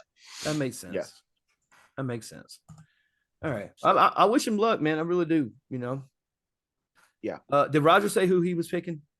He has not yet. I think. I am going to go. I do want to say Falcons, I guess. Okay. I mean, I guess Bijan can carry a team again. Right. All right.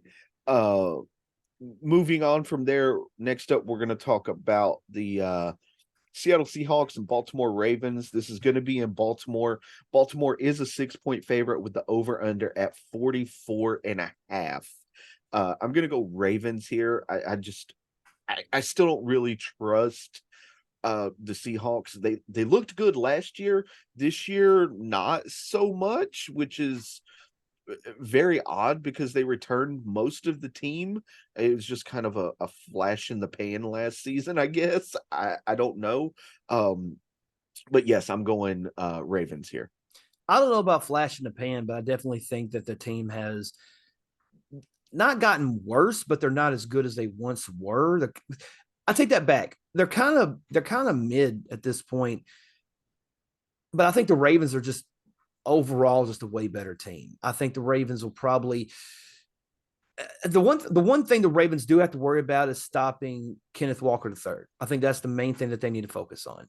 Now DK and Tyler Lockett, great wide receivers. They have and Geno has the ability to get the ball to them. Their defense is not as strong as it was last year. The Seahawks is at least. I do got the Ravens winning this one. I don't think it's going to be a blowout like they did to the Detroit Lions. I think it's going to be a little bit more of a closer game, but I do have Baltimore winning this one. Chad, Roger, who's up? Man, Seattle just took the lead in the NFC West. They're playing good ball. I think they're a solid team. That receiving core is through and through is one of the better receiving cores in football, even with Tyler Lockett getting a little older, JSN stepping up. DK Metcalf is just fucking chiseled from stone. I don't know what that dude's literally made of. But no, Zach Charbonnet, the rookie running back that's sitting behind Kenneth Walker right now in Seattle. I think he's about to start getting some more touches over there. We've seen that this last week. I don't know if it's going to be a big swing, but it could be more towards, halvesies there for those two. But Kenneth Walker's still their guy. Do you Ravens, use him more of as a two-way player? Who's that? Kenneth Walker? No, Zach Charbonnet. Zach Charbonnet. I think Zach Charbonnet could. I think he could. We got to see who's getting the end zone or the goal line touches in the red zone and stuff like that. I think that's where he could come into play more than Walker. Walker's the big play guy. Walker, he can catch passes. Okay. I think he's more the two-way player. I think Charbonnet's the guy that's going to come in and bust your fucking head running up the gut. Ravens, to me, the best two-loss team in the league. They're just really, really good. I do have the Ravens on the board for this one, but this is also my upset alert game of the week. Watch out, that 6-point spread. Seattle could absolutely come in and take this game. Okay. What about you, Raj? So last year at this point, the Falcons were going into week 9. Well, after week 9, they were 6-3. I mean, this way they're projected, they can possibly still be 6-2. They had a bye week already. Last year they had a later bye week. They're on the same track, so I don't know how you guys are saying they're not doing the same as they were last year. I mean, they're not blowing people out, but they're still consistently winning when it should be. You mean the Seahawks, right? Because I think you said Falcons. Did I? Okay. I was confused there for a second. Sorry. Seahawks, yes. Yeah, I moved away from the Seattle. But Seattle is at the same trajectory as they pretty much were last year. The Ravens is probably going to be their toughest. Yeah, it's going to be their toughest game so far in the first 10 weeks. So depending on how this game goes, I mean, the Seattle Seahawks are definitely top contenders still overall, in my opinion. But the Ravens are on this real random revival here as late. So I might actually have to go Ravens, but like Chad said, I'd be on an upset alert for this because it's very possible that the Seahawks can easily still win this one out. Absolutely, and I actually think that Seattle can, now that they've got the lead in this division, their strength of schedule is not the toughest in the world going into the end of the season. So I actually think that they could absolutely hold off San Francisco and take over this division for the rest of the season. I mean, if San Francisco keeps playing the way they're playing, yeah, that's definitely going to happen. Well, Seattle's toughest part of their schedule is like a month away. It's December pretty much, or end of November, beginning of December, because they have 49ers, Cowboys, 49ers, then Eagles. Yeah. Obviously, Brady. Good Lord, that's tough. What? I mean, that's a pretty tough schedule. Yeah. Yeah. But that's only part of the tough schedule, but yeah. So obviously Braden's going Ravens here. What? Of course. Why would he not? Next up we have the Arizona Cardinals versus the Cleveland Browns. Who gives a shit? Go to Browns. This is going to be in Cleveland. Arizona's an 8-point favorite, and the over/under is 37.5. Browns. Arizona's just. They just got rid of Dobbs. Nobody caught what I said. I didn't hear what you said. What did you say? I don't care. I said Arizona's an 8-point favorite. Oh, let's say you. They're not. It's a joke. I just wanted to see if I could catch somebody. They're a 25-point favorite. Yeah, nobody bid on that. I was looking at this thing that just came out about Mike McDaniels trying to make a joke at the news conference, but nobody laughed at his joke. What did he say? Dolphin thing. What did he say? I don't know. You said he made a joke at the conference. What did he That's say? all Was they're I at the saying. fucking conference?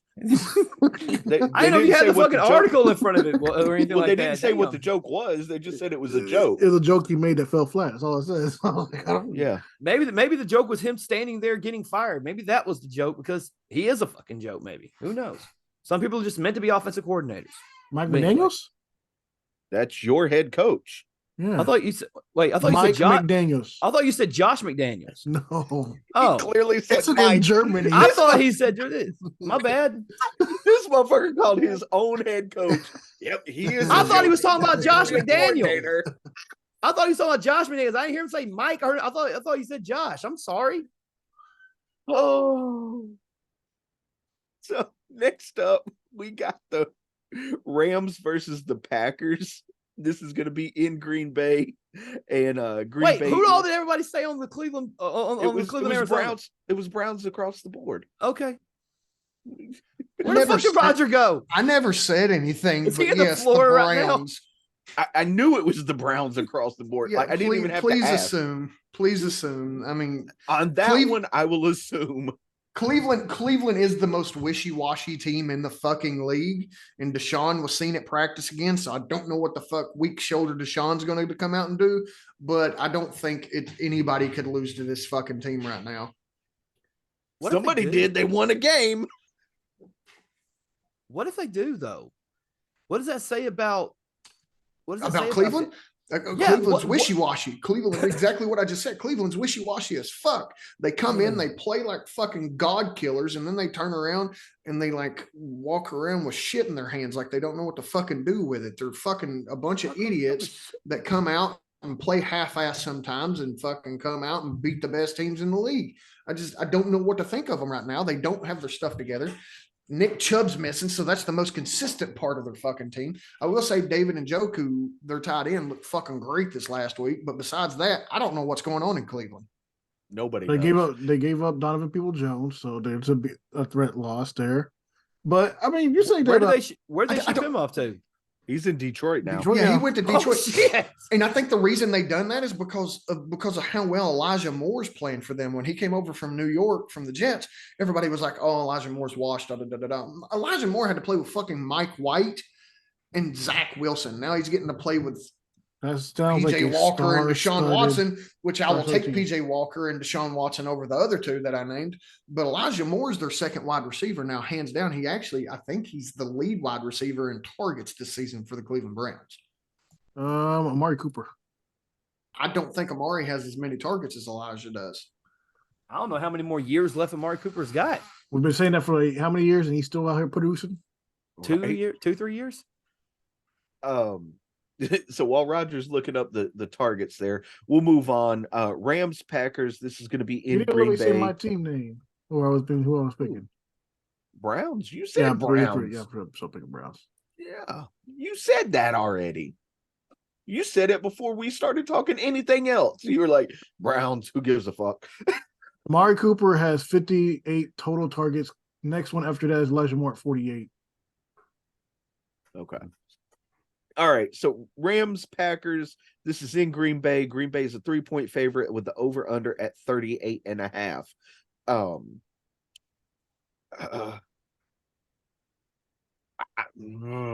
This one I had some trouble with this one because of how well that Green Bay can play, not how good of a team they are, but how well they can play. The two wins that they have, they've looked like world beaters. But yeah, they've lost 5. They beat the So- Bears, man. And the Falcons by 1. The Bears. Oh, no. They went Saints. Sorry, Saints by 1. I mean, Ain't no one beat there.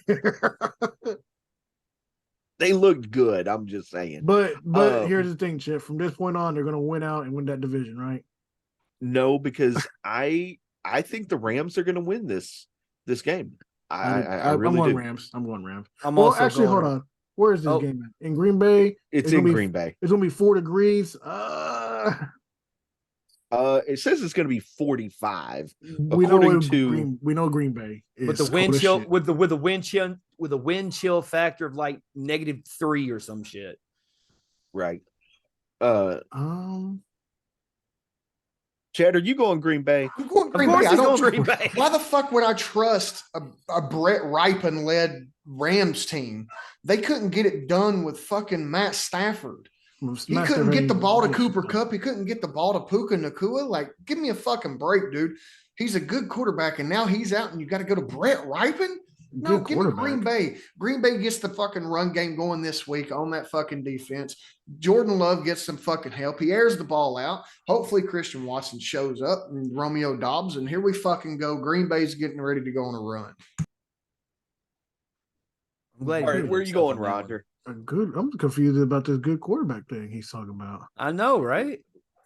He said Matt Stafford's a good quarterback. I said Matt Stafford's a good quarterback. I see we're spazzing right heard now, that. man. I heard Jordan that. Love is not a bad Spazzing. quarterback. I thought that's what you were talking about. I was like, No. well, I didn't say anything about Jordan Love, but a wheel. Jordan Love's not a bad quarterback. That team is not as good as I thought it was going to be. I'll be the first to admit it. They're just not.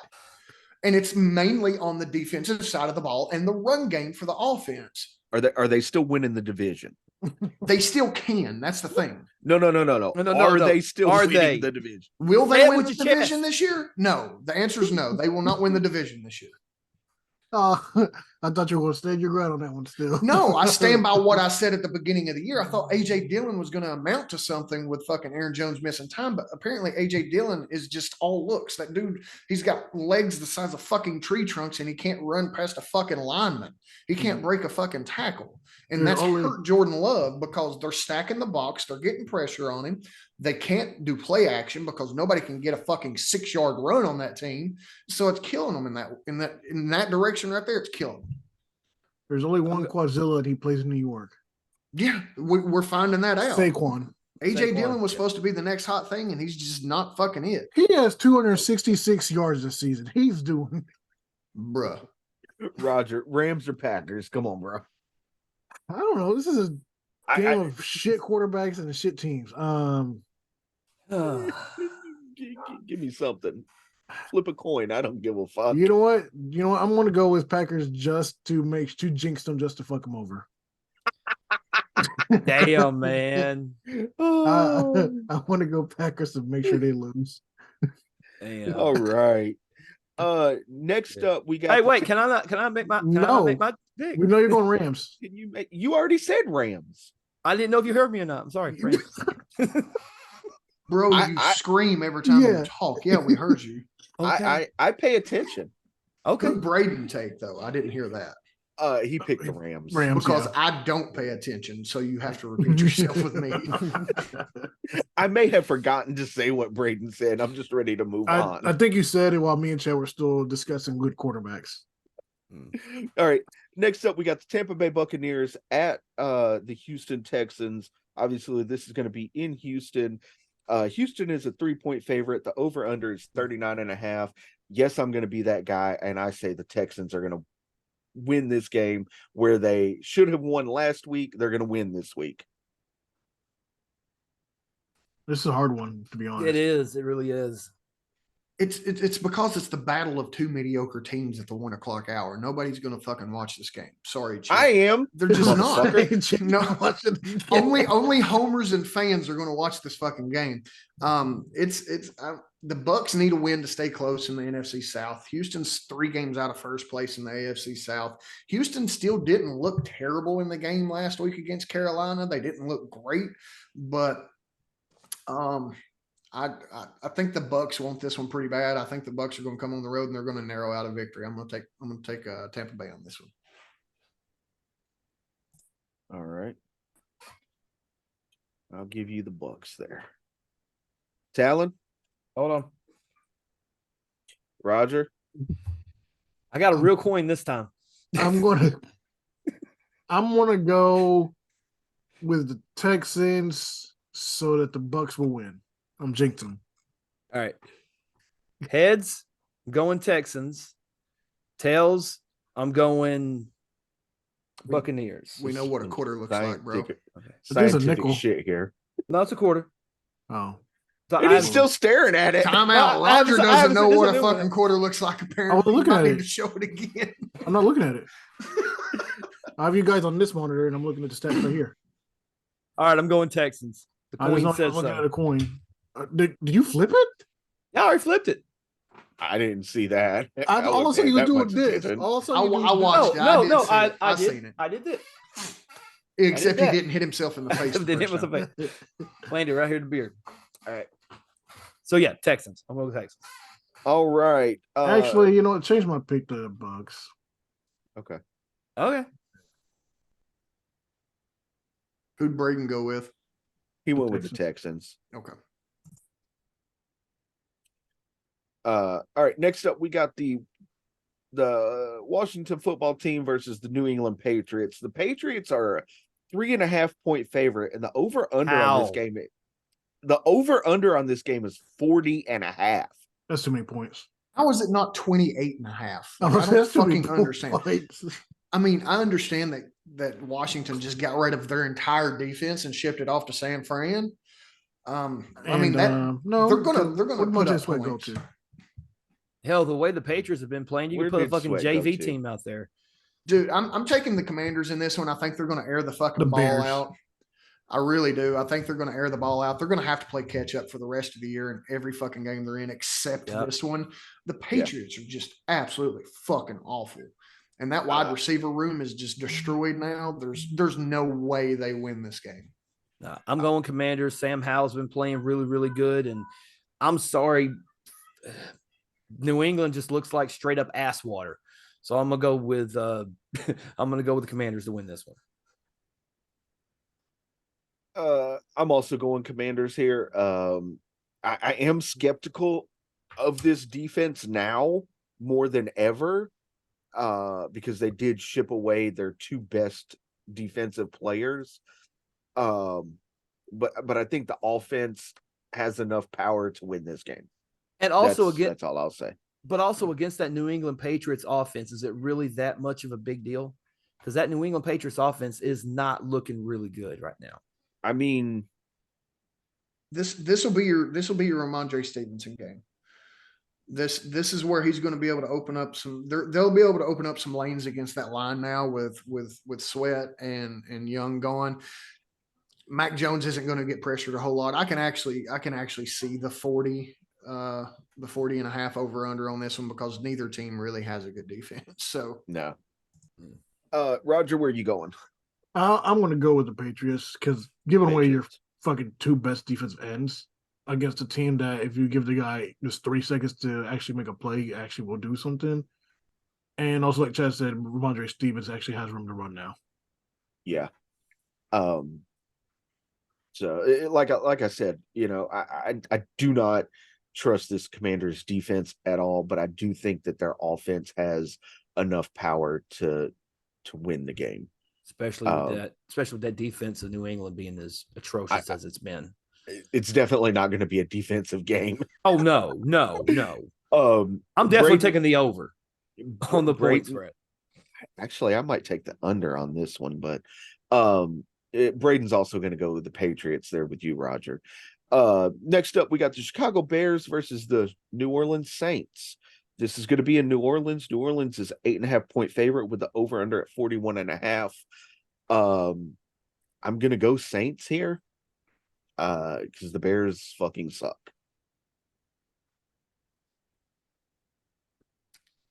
Talon, do you need to flip your quarter again? No, I'm not. I'm going Saints. The Bears are horrible, dude. I'm going Saints. Man, Do you guys need to flip the quarter? no, I was giving y'all time to speak. No, I'm. You know, Chad's the what we got to long-winded speak motherfucker. about, right? Tyson, I'm trying not to be. Lay off, motherfucker. Tyson Bagent looked like the undrafted free agent that he was. He didn't play very well this last time for Chicago. New Orleans is, I believe, I'm still a firm believer in New Orleans getting ready to take over this division with everything else that's happening right now in that fucking division. I'm taking the Saints in this one. You know what's wild to me is that DJ Moore is 5th in 5th overall in receiving yards still. That dude in the NFL is, total. Yeah. yes, he's fucking good. DJ Moore's always been good. He's always He's always played on shit ass teams. quarterbacks. Yes, He's always on shit teams. Always. You know what? Send him to San Fran. Might as well just give them the fucking title right now. Might as well. But Either San Fran or Philly. or Dolphins. You know, give a third. Well, I don't know. With Tyreek Hill forcing targets his way, that's another receiver just disappear. Yep. Claypool actually made a catch. Who? Yeah. Who? Exactly.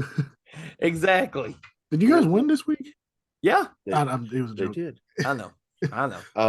But I'm going to go Saints overall. I was just throwing that out there about DJ Moore being 5th overall in receiving yards somehow. What was Tyreek catching his breath on the bench? That's how Claypool got a catch.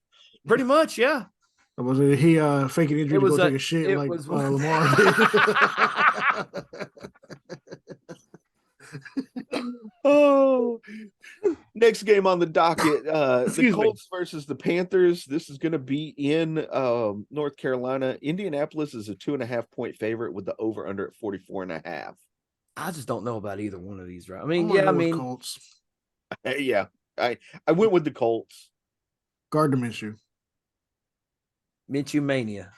Yeah, I'm gonna go with the Colts too. Although you wonder if the win against Houston will propel Carolina to do better. No, they're still on their they're still on their high. They're still on their high coming off that first win. They really are. Right. And I do believe that Minshew's getting the job done in Indianapolis. He's good for the receivers, but not good for the team, if that makes sense.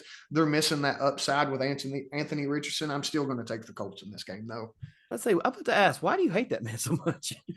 I don't hate Gardner Minshew. I think he had one good season. He got blown up, and then he's done mediocre at best since then. Fair enough. Braden's also going to go Colts here. Next up, we have the Giants versus the Raiders. Now, listen to this one. The Raiders are a 2-point favorite with the over-under at 37.5 here. What? Yes. Yep. 37.5 points. Yep. Wow. Put me down for the Raiders on this one. I'm taking the Raiders against the Giants on this one. I believe in Aiden O'Connell. I think he's going to come out. He's going to stretch the field. He's going to throw the ball downfield to get it to Devontae Adams. He played, and I think it was week 4, and I think Devontae had fucking 13 targets in that game. Something crazy. Josh Jacobs is going to get going again against this fucking terrible Giants team. This is 2 of the worst offenses in the league right now. It really is, which is weird to say with Devontae Adams and Josh Jacobs on one side of the field there and Saquon on the other. Daniel Jones is looking like he may come back. I know they're changing a lot. They got, let's see here. I've got the names here. Antonio Pierce is going to be the interim head coach for the Raiders. How do you say his last name? Hardigree is going to be the interim OC, and Champ Kelly is taking over as the interim GM right now. Chip Kelly? No. Champ Kelly. I thought you said Chip Kelly for a second. I'm like, who the fuck let him back in the NFL? I can't go for a Giants team that had 8 passing yards. 8 passing yards in an entire fucking 4-quarter game last week against the Jets. I can't go. Giants look like complete and utter horse shit. It was bad. All right. Bad. Talon, Roger, where you going? Raiders. Like it's not even a complicated question. That it's Raiders. The Giants are horrible. You would be I'll put it to you this way. I can see them getting to the quarterback. I don't care if it's Tyrod Taylor. I don't care if it's Daniel Jones coming back. This team, especially with Max Crosby, as going berserk as he's been these last couple of weeks, he's gonna get at least two to 3 sacks in this game. Probably him just by himself. That defensive front seven is probably going to eat this team alive because their offensive line is the worst. I don't know if it's the worst offensive line, but it's definitely in the bottom 5. So yeah, Raiders. The Giants' defensive line got even worse because they gave away their best defensive lineman to the Seahawks. Thibodeau? He's not a lineman, but okay. For whatever you said lineman, my head went straight to defensive lineman. I'm sorry. Defensive lineman, yes. Thibodeau was a linebacker. I thought he was a defensive end. But Leonard Williams, he's an edge they rusher. Same they, thing. They traded Leonard Williams away to the Seahawks. Yeah. Uh, So where are you going here, Raj? I am still going to wave the blue flag. Okay, cuz. All right. Just because the Raiders are such shit disarray. Not saying the Giants are in shit disarray, but they've been in shit disarray. This is new shit for the They're Raiders. used to it. Yeah. Well, You not think- if you listen to Chad. Just, the Raiders have been used to this shit disarray for Not this one. Ever since they got their ass kicked against Tampa Bay in the Super Bowl, they've been fucking trash. Yeah, Al Davis was alive for that one. Yeah. You can blame I know. that man for You that can blame one. that one on Al Davis. Yeah. Fuck you, Al Davis. That's your blame. Well, it doesn't help that Rich Gannon threw 3 freaking interceptions in that First game, of all, and 2 of them went back for Chad, pick six. First of all, Chad, your line is ever since they got screwed by Tom Brady in Tuck Rule. That's true. Because they were literally going to go to the Super Bowl if it was not for that play. Yeah, that's fair. I And mean, they've they been did. shit They since then. made the playoffs one time with Derek Carr, Twice. once or twice. Yeah. I mean, but they can't make anything out of it. Every time they were going in, we knew it was bad. But who you got, Chip? I'm actually going to go Giants here.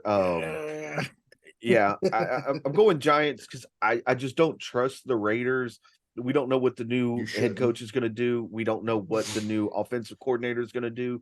The new GM. Yeah. He's going to sit in a fucking box somewhere. He's got to make moves somehow. Yeah.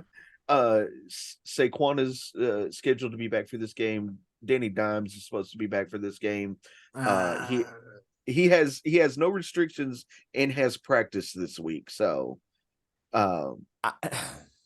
Tyrod Taylor is questionable though. This game is the literal definition of a shit show. Yes. I think it's Colts Panthers. I would rather watch Colts Panthers than Giants Raiders. Here's the thing.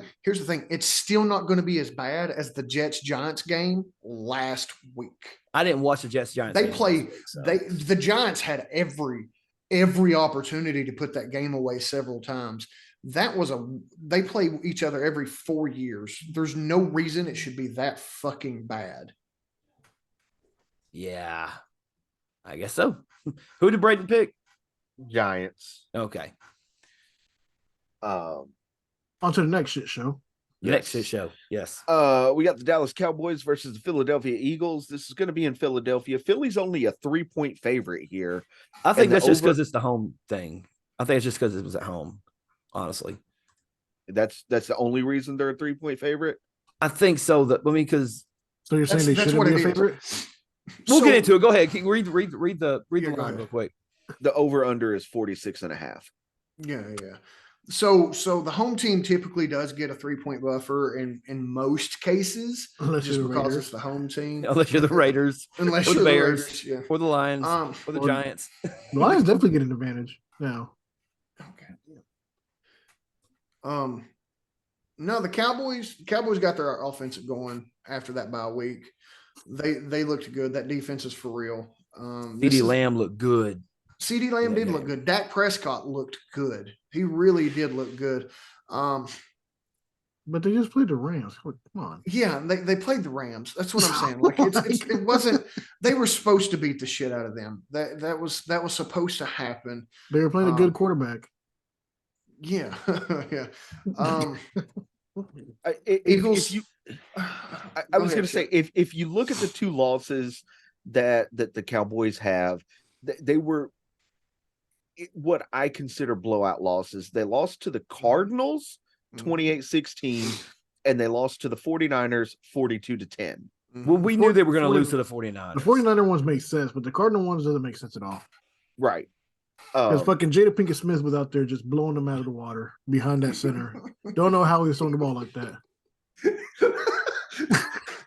God, why are you doing Josh Dobbs so dirty like that? Why you hate that man? Jada Pinkett Smith. Hey, you better watch out. Will Smith finna come slap the Smack shit the out of fuck you. out of Keep I my quarterback's wish- name at your motherfucking mouth. I wish that macchiato motherfucker would. I'll show him the God. pursuit of happiness and make him lose 7 pounds.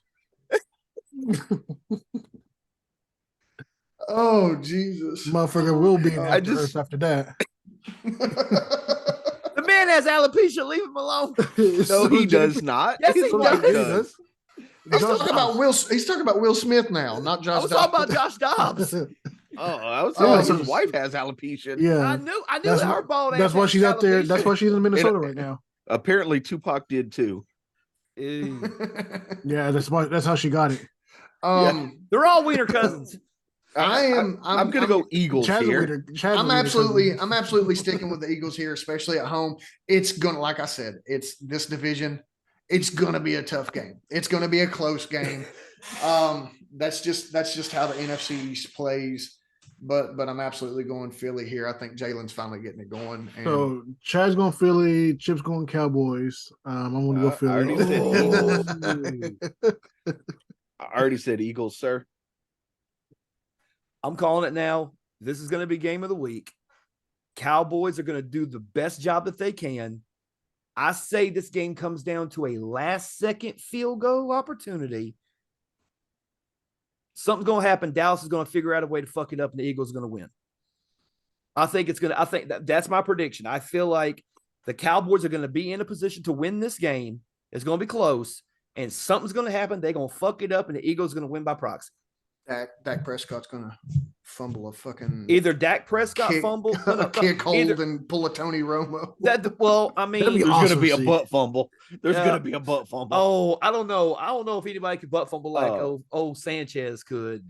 Like, Hold on. Sometimes I go your back- hold on. Didn't that happen on your team too? no, it wasn't a butt fumble. We just punted the ball up our center's ass. Technically It was a so butt hard. fumble. It was a butt punt. It was the butt ours was a butt punt. punt. Yeah. Braden's also going Eagles. So then we move on to our Sunday night football game, and this is the Buffalo Bills versus the Cincinnati Bengals. This is going to be in Cincinnati. Cincinnati is a 2-point favorite with the over/under at 49.5. I'm actually going to call this as Cincinnati wins. The Bills have been up and down all season. Beat teams that they should have beat, lost teams that they should have beat.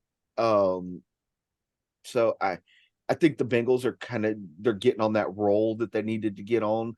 You know, we've always said they start slow and then they pick it up. They started a little slower this year than they're kind of used to. That could be because of Burrow's injury. I don't know for sure. But I think the Bengals eke out this win. I've got the Bills in this game, but I do believe that Cincinnati's playing to their potential now, and I do believe it's because of Joe Burrow. If you watched the game any last week, you seen him moving around, scrambling. He finally looked like Joe Burrow again. It didn't look like he was being held back any by that calf. I just think there's a want in Josh Allen and Stephon Diggs. They're only one game behind Miami. They've already beat them once this year. They really want this division. They really want to turn things around. I'm going Bills in a good one, even though Cincinnati has that drive too, and they got some ground to make up. But I'm going Bills here. All right. Talon? The last time the Buffalo Bills and the Cincinnati Bengals played each other in Cincinnati was on that Monday Night Football game where DeMar Hamlin's unfortunate injury happened, where he literally died on the field and then was brought back thanks to the remarkable medical team that were there. Is DeMar Hamlin playing in this game? Does anybody Yes. know? He is? Okay. He and Tyler Boyd are playing. Yeah. And the ironic thing about that is Tyler Boyd. He does play defense, right? No, No, he's offense. no, he's offense. He's a tight end. DeMar It's Hamlin. Oh, no, receiver. receiver. I'm sorry. Yeah, Who was the tight end? DeMar Hamlin's on defense for the Mhm. Yeah, yeah. Derek No, I Fry. know that. I He's a thought. safety. Okay, yeah. Okay. What I was getting at is those guys are best friends. And if I'm not mistaken, wasn't it a pass to Tyler Boyd that DeMar Hamlin broke up that caused the effect, and it tore Tyler Boyd up.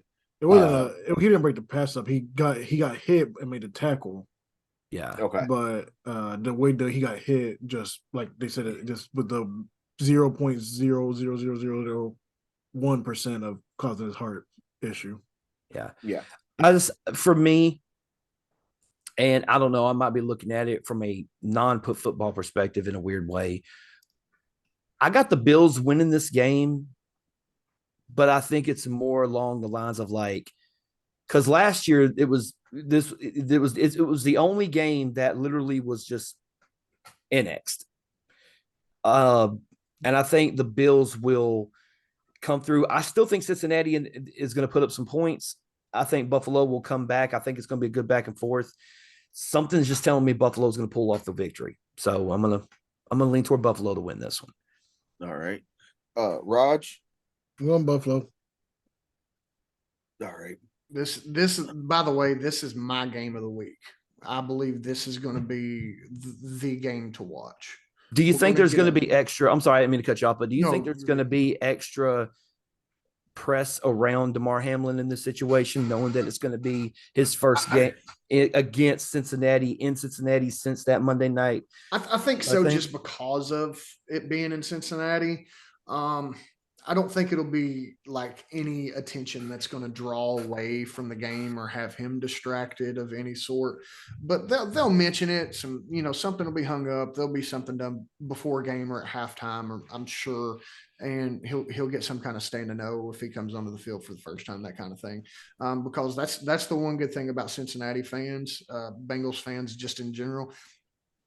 You typically, let me get this straight, you typically don't see this out of Ohio sports, but Bengals fans are pretty decent people and they're pretty damn respectful, unlike the rest of the fucking world up there. Yeah, Cleveland sucks. Braden's also going to go Bengals here. Okay. So moving on from that's his second favorite team. You didn't even say who. You didn't even get my pick.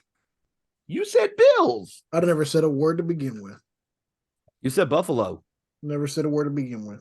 All you said was, I'm taking the Bills. Never said a word. Okay, so where are you going then? I'm going to go with Buffalo. I swear to God, that's what the fuck he said to begin with. It is what he said. He's fucking with you. I can't wait for this to come out and you fucking just single screen that. No. Just pop his face up there the first time he fucking says it. No. All right. Because I was watching basketball when I think he said the game, so I wasn't even paying attention. Moving on to our last game of the week, the Monday Nighter, we got the Chargers versus the Jets. This is going to be in East Rutherford, New Jersey. The Chargers are a 3.5-point favorite, and the over-under is 40.5 here. I'm going to go Jets on this one. What? Hell no. Yep. I'm going Jets here. You got to make up some ground in the fucking win board, don't you? Is that what it is? You're trying to make up some ground with the Jets pick here? Yes. No, but for what it ain't looking good though. What did you see out of the Jets last week that make you think they can go up and deal with a high octane offense like this one? They have a winning record. The Chargers don't. First of all, I just think they're going to pull it off. It's one of those gut feelings. I think they're going to pull it off. I mean, the Jets are 4-3. The Chargers are 3-4 right now. Chargers have had a way harder schedule. Way harder schedule. Are we sure about that? Yes. Yes. Okay. And the Chargers haven't played all that well either. I can see where you're coming from with the defense that New York has. They have a solid fucking defense. I mean, that Jets offense, though, it's one of the worst in the fucking league. It is. And I know you said the Chargers are under they're a losing Under team right 500. now. Yeah. To me, they have to be the best team that's under 500 still at this point in the season. That offense is just really good. Their defense isn't all that great, but that offense is just really fucking good. I mean, they can go in and match up with just about anybody when it comes to offense. If Herbert and Allen and Eckler and everybody is out there and they're clicking, they're really missing Mike Williams this year. It's another sad primetime game. The NFL really needs to start throwing their fucking hand in there and saying, hey, we can do this. We're going to do this. Chargers Jets are going to be a 1 o'clock game. We're going to go ahead and put another game. Into the fucking prime light there. Well, in the defense of the New York Jets, I can't even believe I'm fucking saying this, but I'm pretty sure when the schedule makers made the schedule, I'm pretty sure they were expecting Aaron Rodgers to not be injured with an ACL tear. Absolutely, but, you know what I mean? the NFL also has came out and said that they've done it in the past couple of years. They have the right to move games around and say, hey, this is not what we want on prime time. Right, but they only do that like the last couple of weeks of the season, though. No, they should have done that about 7 times this year already, because we've only got less than a fucking handful. They should have just did the same thing to do with the Ravens and wait until their quarterback came back to play the game. Yeah. That. I mean, he's still pissed about that. It was like, what? I had to play a running back, fucking quarterback. I mean, no, I was a practice squad receiver. Sorry, it was a receiver. Yeah. For Denver, yeah. Here's the thing: I can think of just looking at the schedule, probably 2 to 3 games that would work better in this primetime slot than this game. Give me Dallas Eagles. Give me Seahawks Ravens. Dolphins Chiefs. Give me the fucking. That's to go to Europe. Now that's a Germany game. Give me the fucking Bucks and Texans over this game. Like, it's just it drives me fucking nuts. I don't know if I said it, but I'm taking the Chargers. Okay. Again, I'll say the Texans got absolutely 0 fucking primetime games this year, but we get this bullshit. Yeah. Well, maybe you guys should have gotten Aaron Rodgers. Fuck CJ Stroud. How about that? Maybe you should have got Aaron Rodgers. Hell, that's where everybody said he was going anyway. I didn't want that to happen, and I'm glad it didn't happen. Yeah, I'm glad we didn't get Aaron Rodgers. But could you imagine Aaron? All right. Guess who does have a primetime game next week? We do. And we don't have Aaron Rodgers. There you go. The Jets don't have Aaron Rodgers either, and they got a fucking primetime game. They actually have a primetime game next week. They have the last game on Sunday.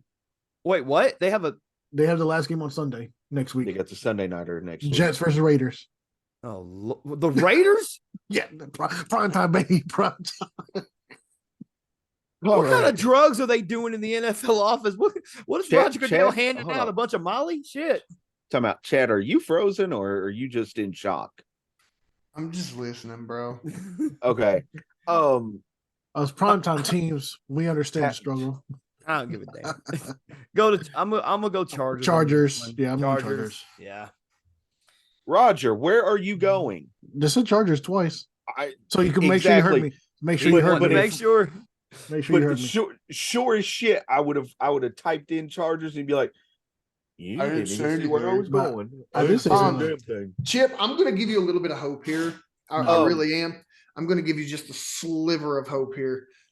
I think if this division stays close for the Texans and everyone else that's in that division, you've got an in-division game, week 18, that on the schedule is still to be determined against the Colts. Is that the Colts or the Titans game? It's the Colts. It's the Colts in week 18, and that could have first place and playoff implications. Y'all might get slid in there on a prime time spot for like a Sunday night game. Don't do it to them. We'll get fucked. We'll get fucked. Oh, I'm sure you will. I'm just saying. I just said I was going to give you a sliver of hope. You'll get the Thursday night game. A little splinter in your pinky toe for another. Actually, get the Saturday midday randomly.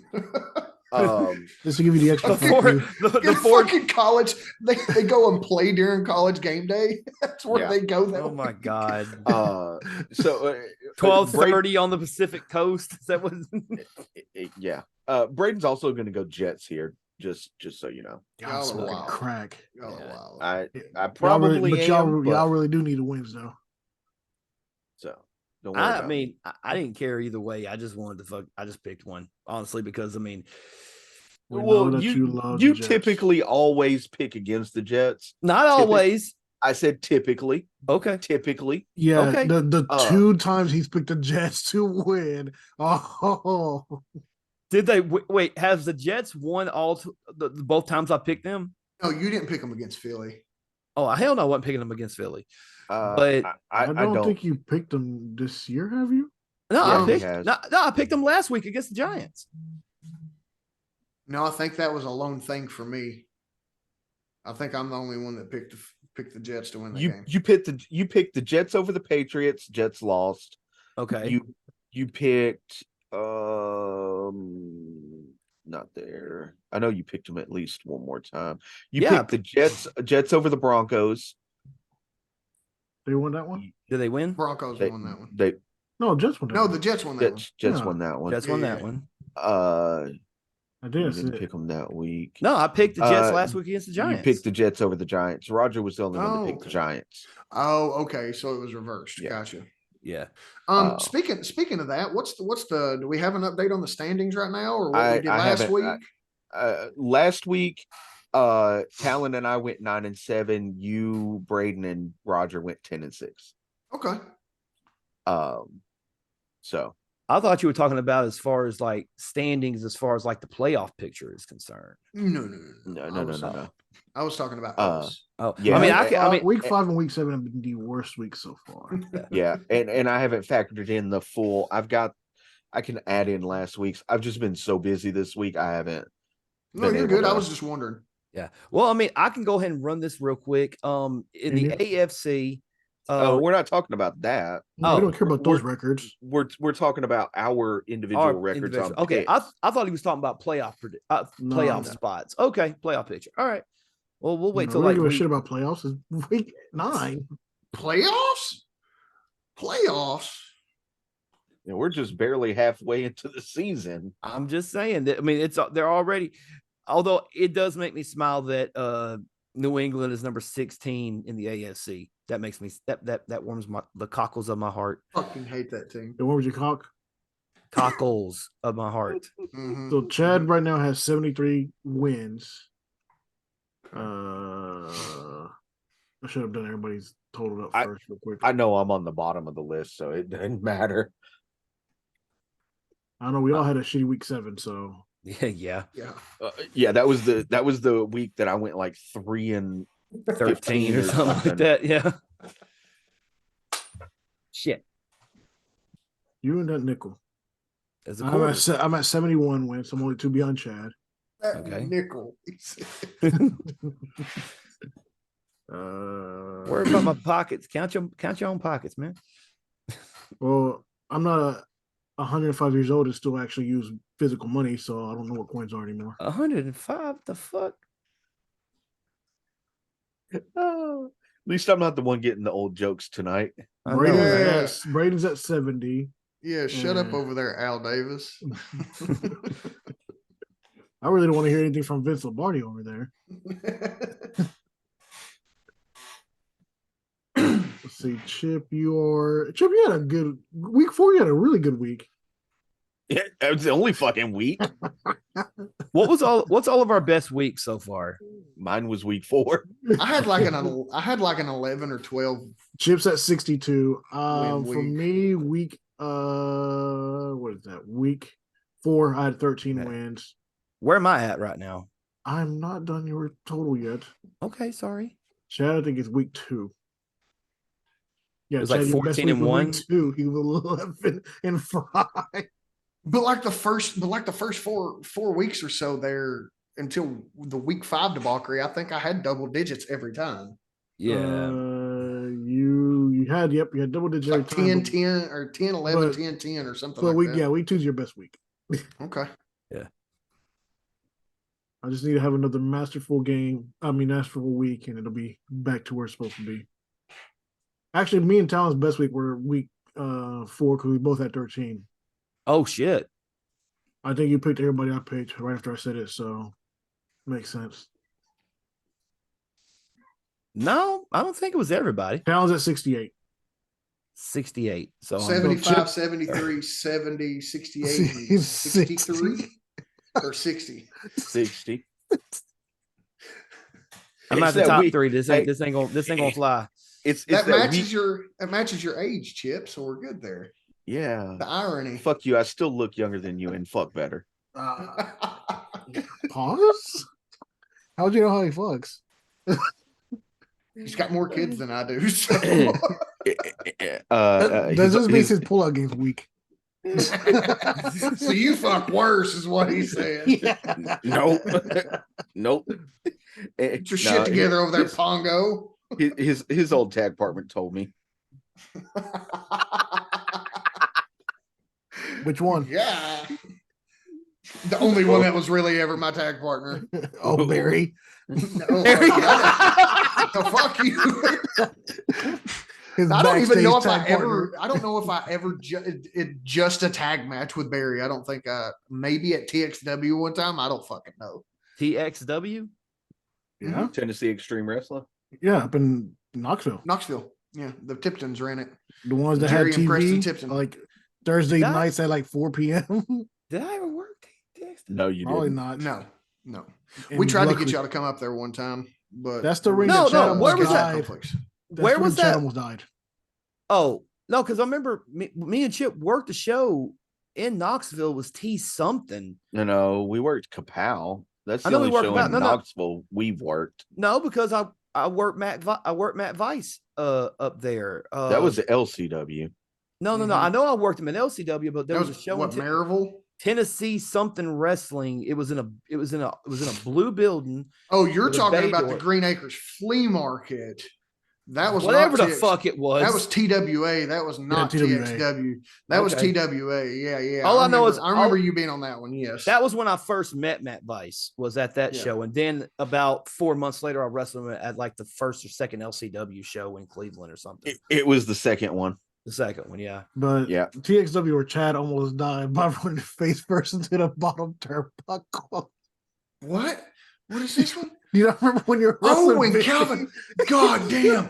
So I call a spot for the fucking Well, match. that's where you fucked up. You called a spot. I called the spot just one. I never done this, and we worked y'all a few times. Y'all know that it was Eddie's thing. I called a fucking high spot against Big O. I wasn't even talking And- about that one. I forgot about that one.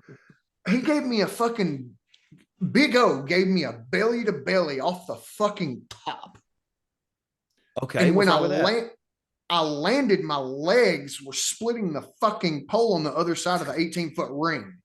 And I was looking at the turnbuckle. No, Roger, you're talking about the day that Calvin gave me a side suplex off the top. I also called that, and my knee hit me in the fucking forehead and knocked What me about out. that one? I was talking about the one where you're going against Vinny and he gave you the Irish whip and your damn shoe sunk into the mat and you were That was face it. first into the bottom turnbuckle. They had a 'Cause you cheap wasn't ass. down. They had this cheap ass. TXW had this cheap ass extra ring that they used to work out in, and the fucking Madden apron. When you stepped on it, it was like you were walking on a mattress, and so there was give in it.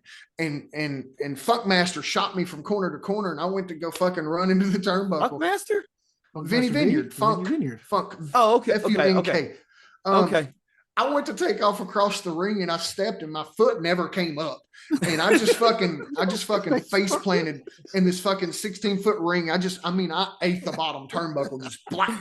And I was like, oh fuck, I think I lost some teeth there, dude, because it hurt so bad. And it went straight on the TV. Straight onto the TV. Funniest thing ever. I forget about you branding yourself and getting thrown off corner to corner. We'll have to have a conversation. We'll have to sit and talk about some of the fucking stories one night on here with all of us at these different shows. They can if they pay 99 cents on the Spotify. We'll do it. That's where our wrestling stuff's going, behind the paywall. Hell yeah. Yep. At least you didn't have to do. That's the I'll outro, tell the everybody. story All later. right. I'll tell the So story, I've been Roger Sierra. You've been. You mean you're not now? No. You just been Roger. Scallywag Yeah. Martinez. He's Scallyway Martinez now, ladies and gentlemen. This has been Chip Hazard. I was, is, and maybe soon to be Talon Williams. Well, if you I'm don't know, still no not one. sure who I am, but people call me Chad. And this is Movement Radio. You call him God's you call him plan. Slim Dick Jim. I forgot my last name. Oh no. The Slim Dick Jim over there. Oh, Needle Dick Namath. Look at him. Mustache Jackson. Oh, Lord.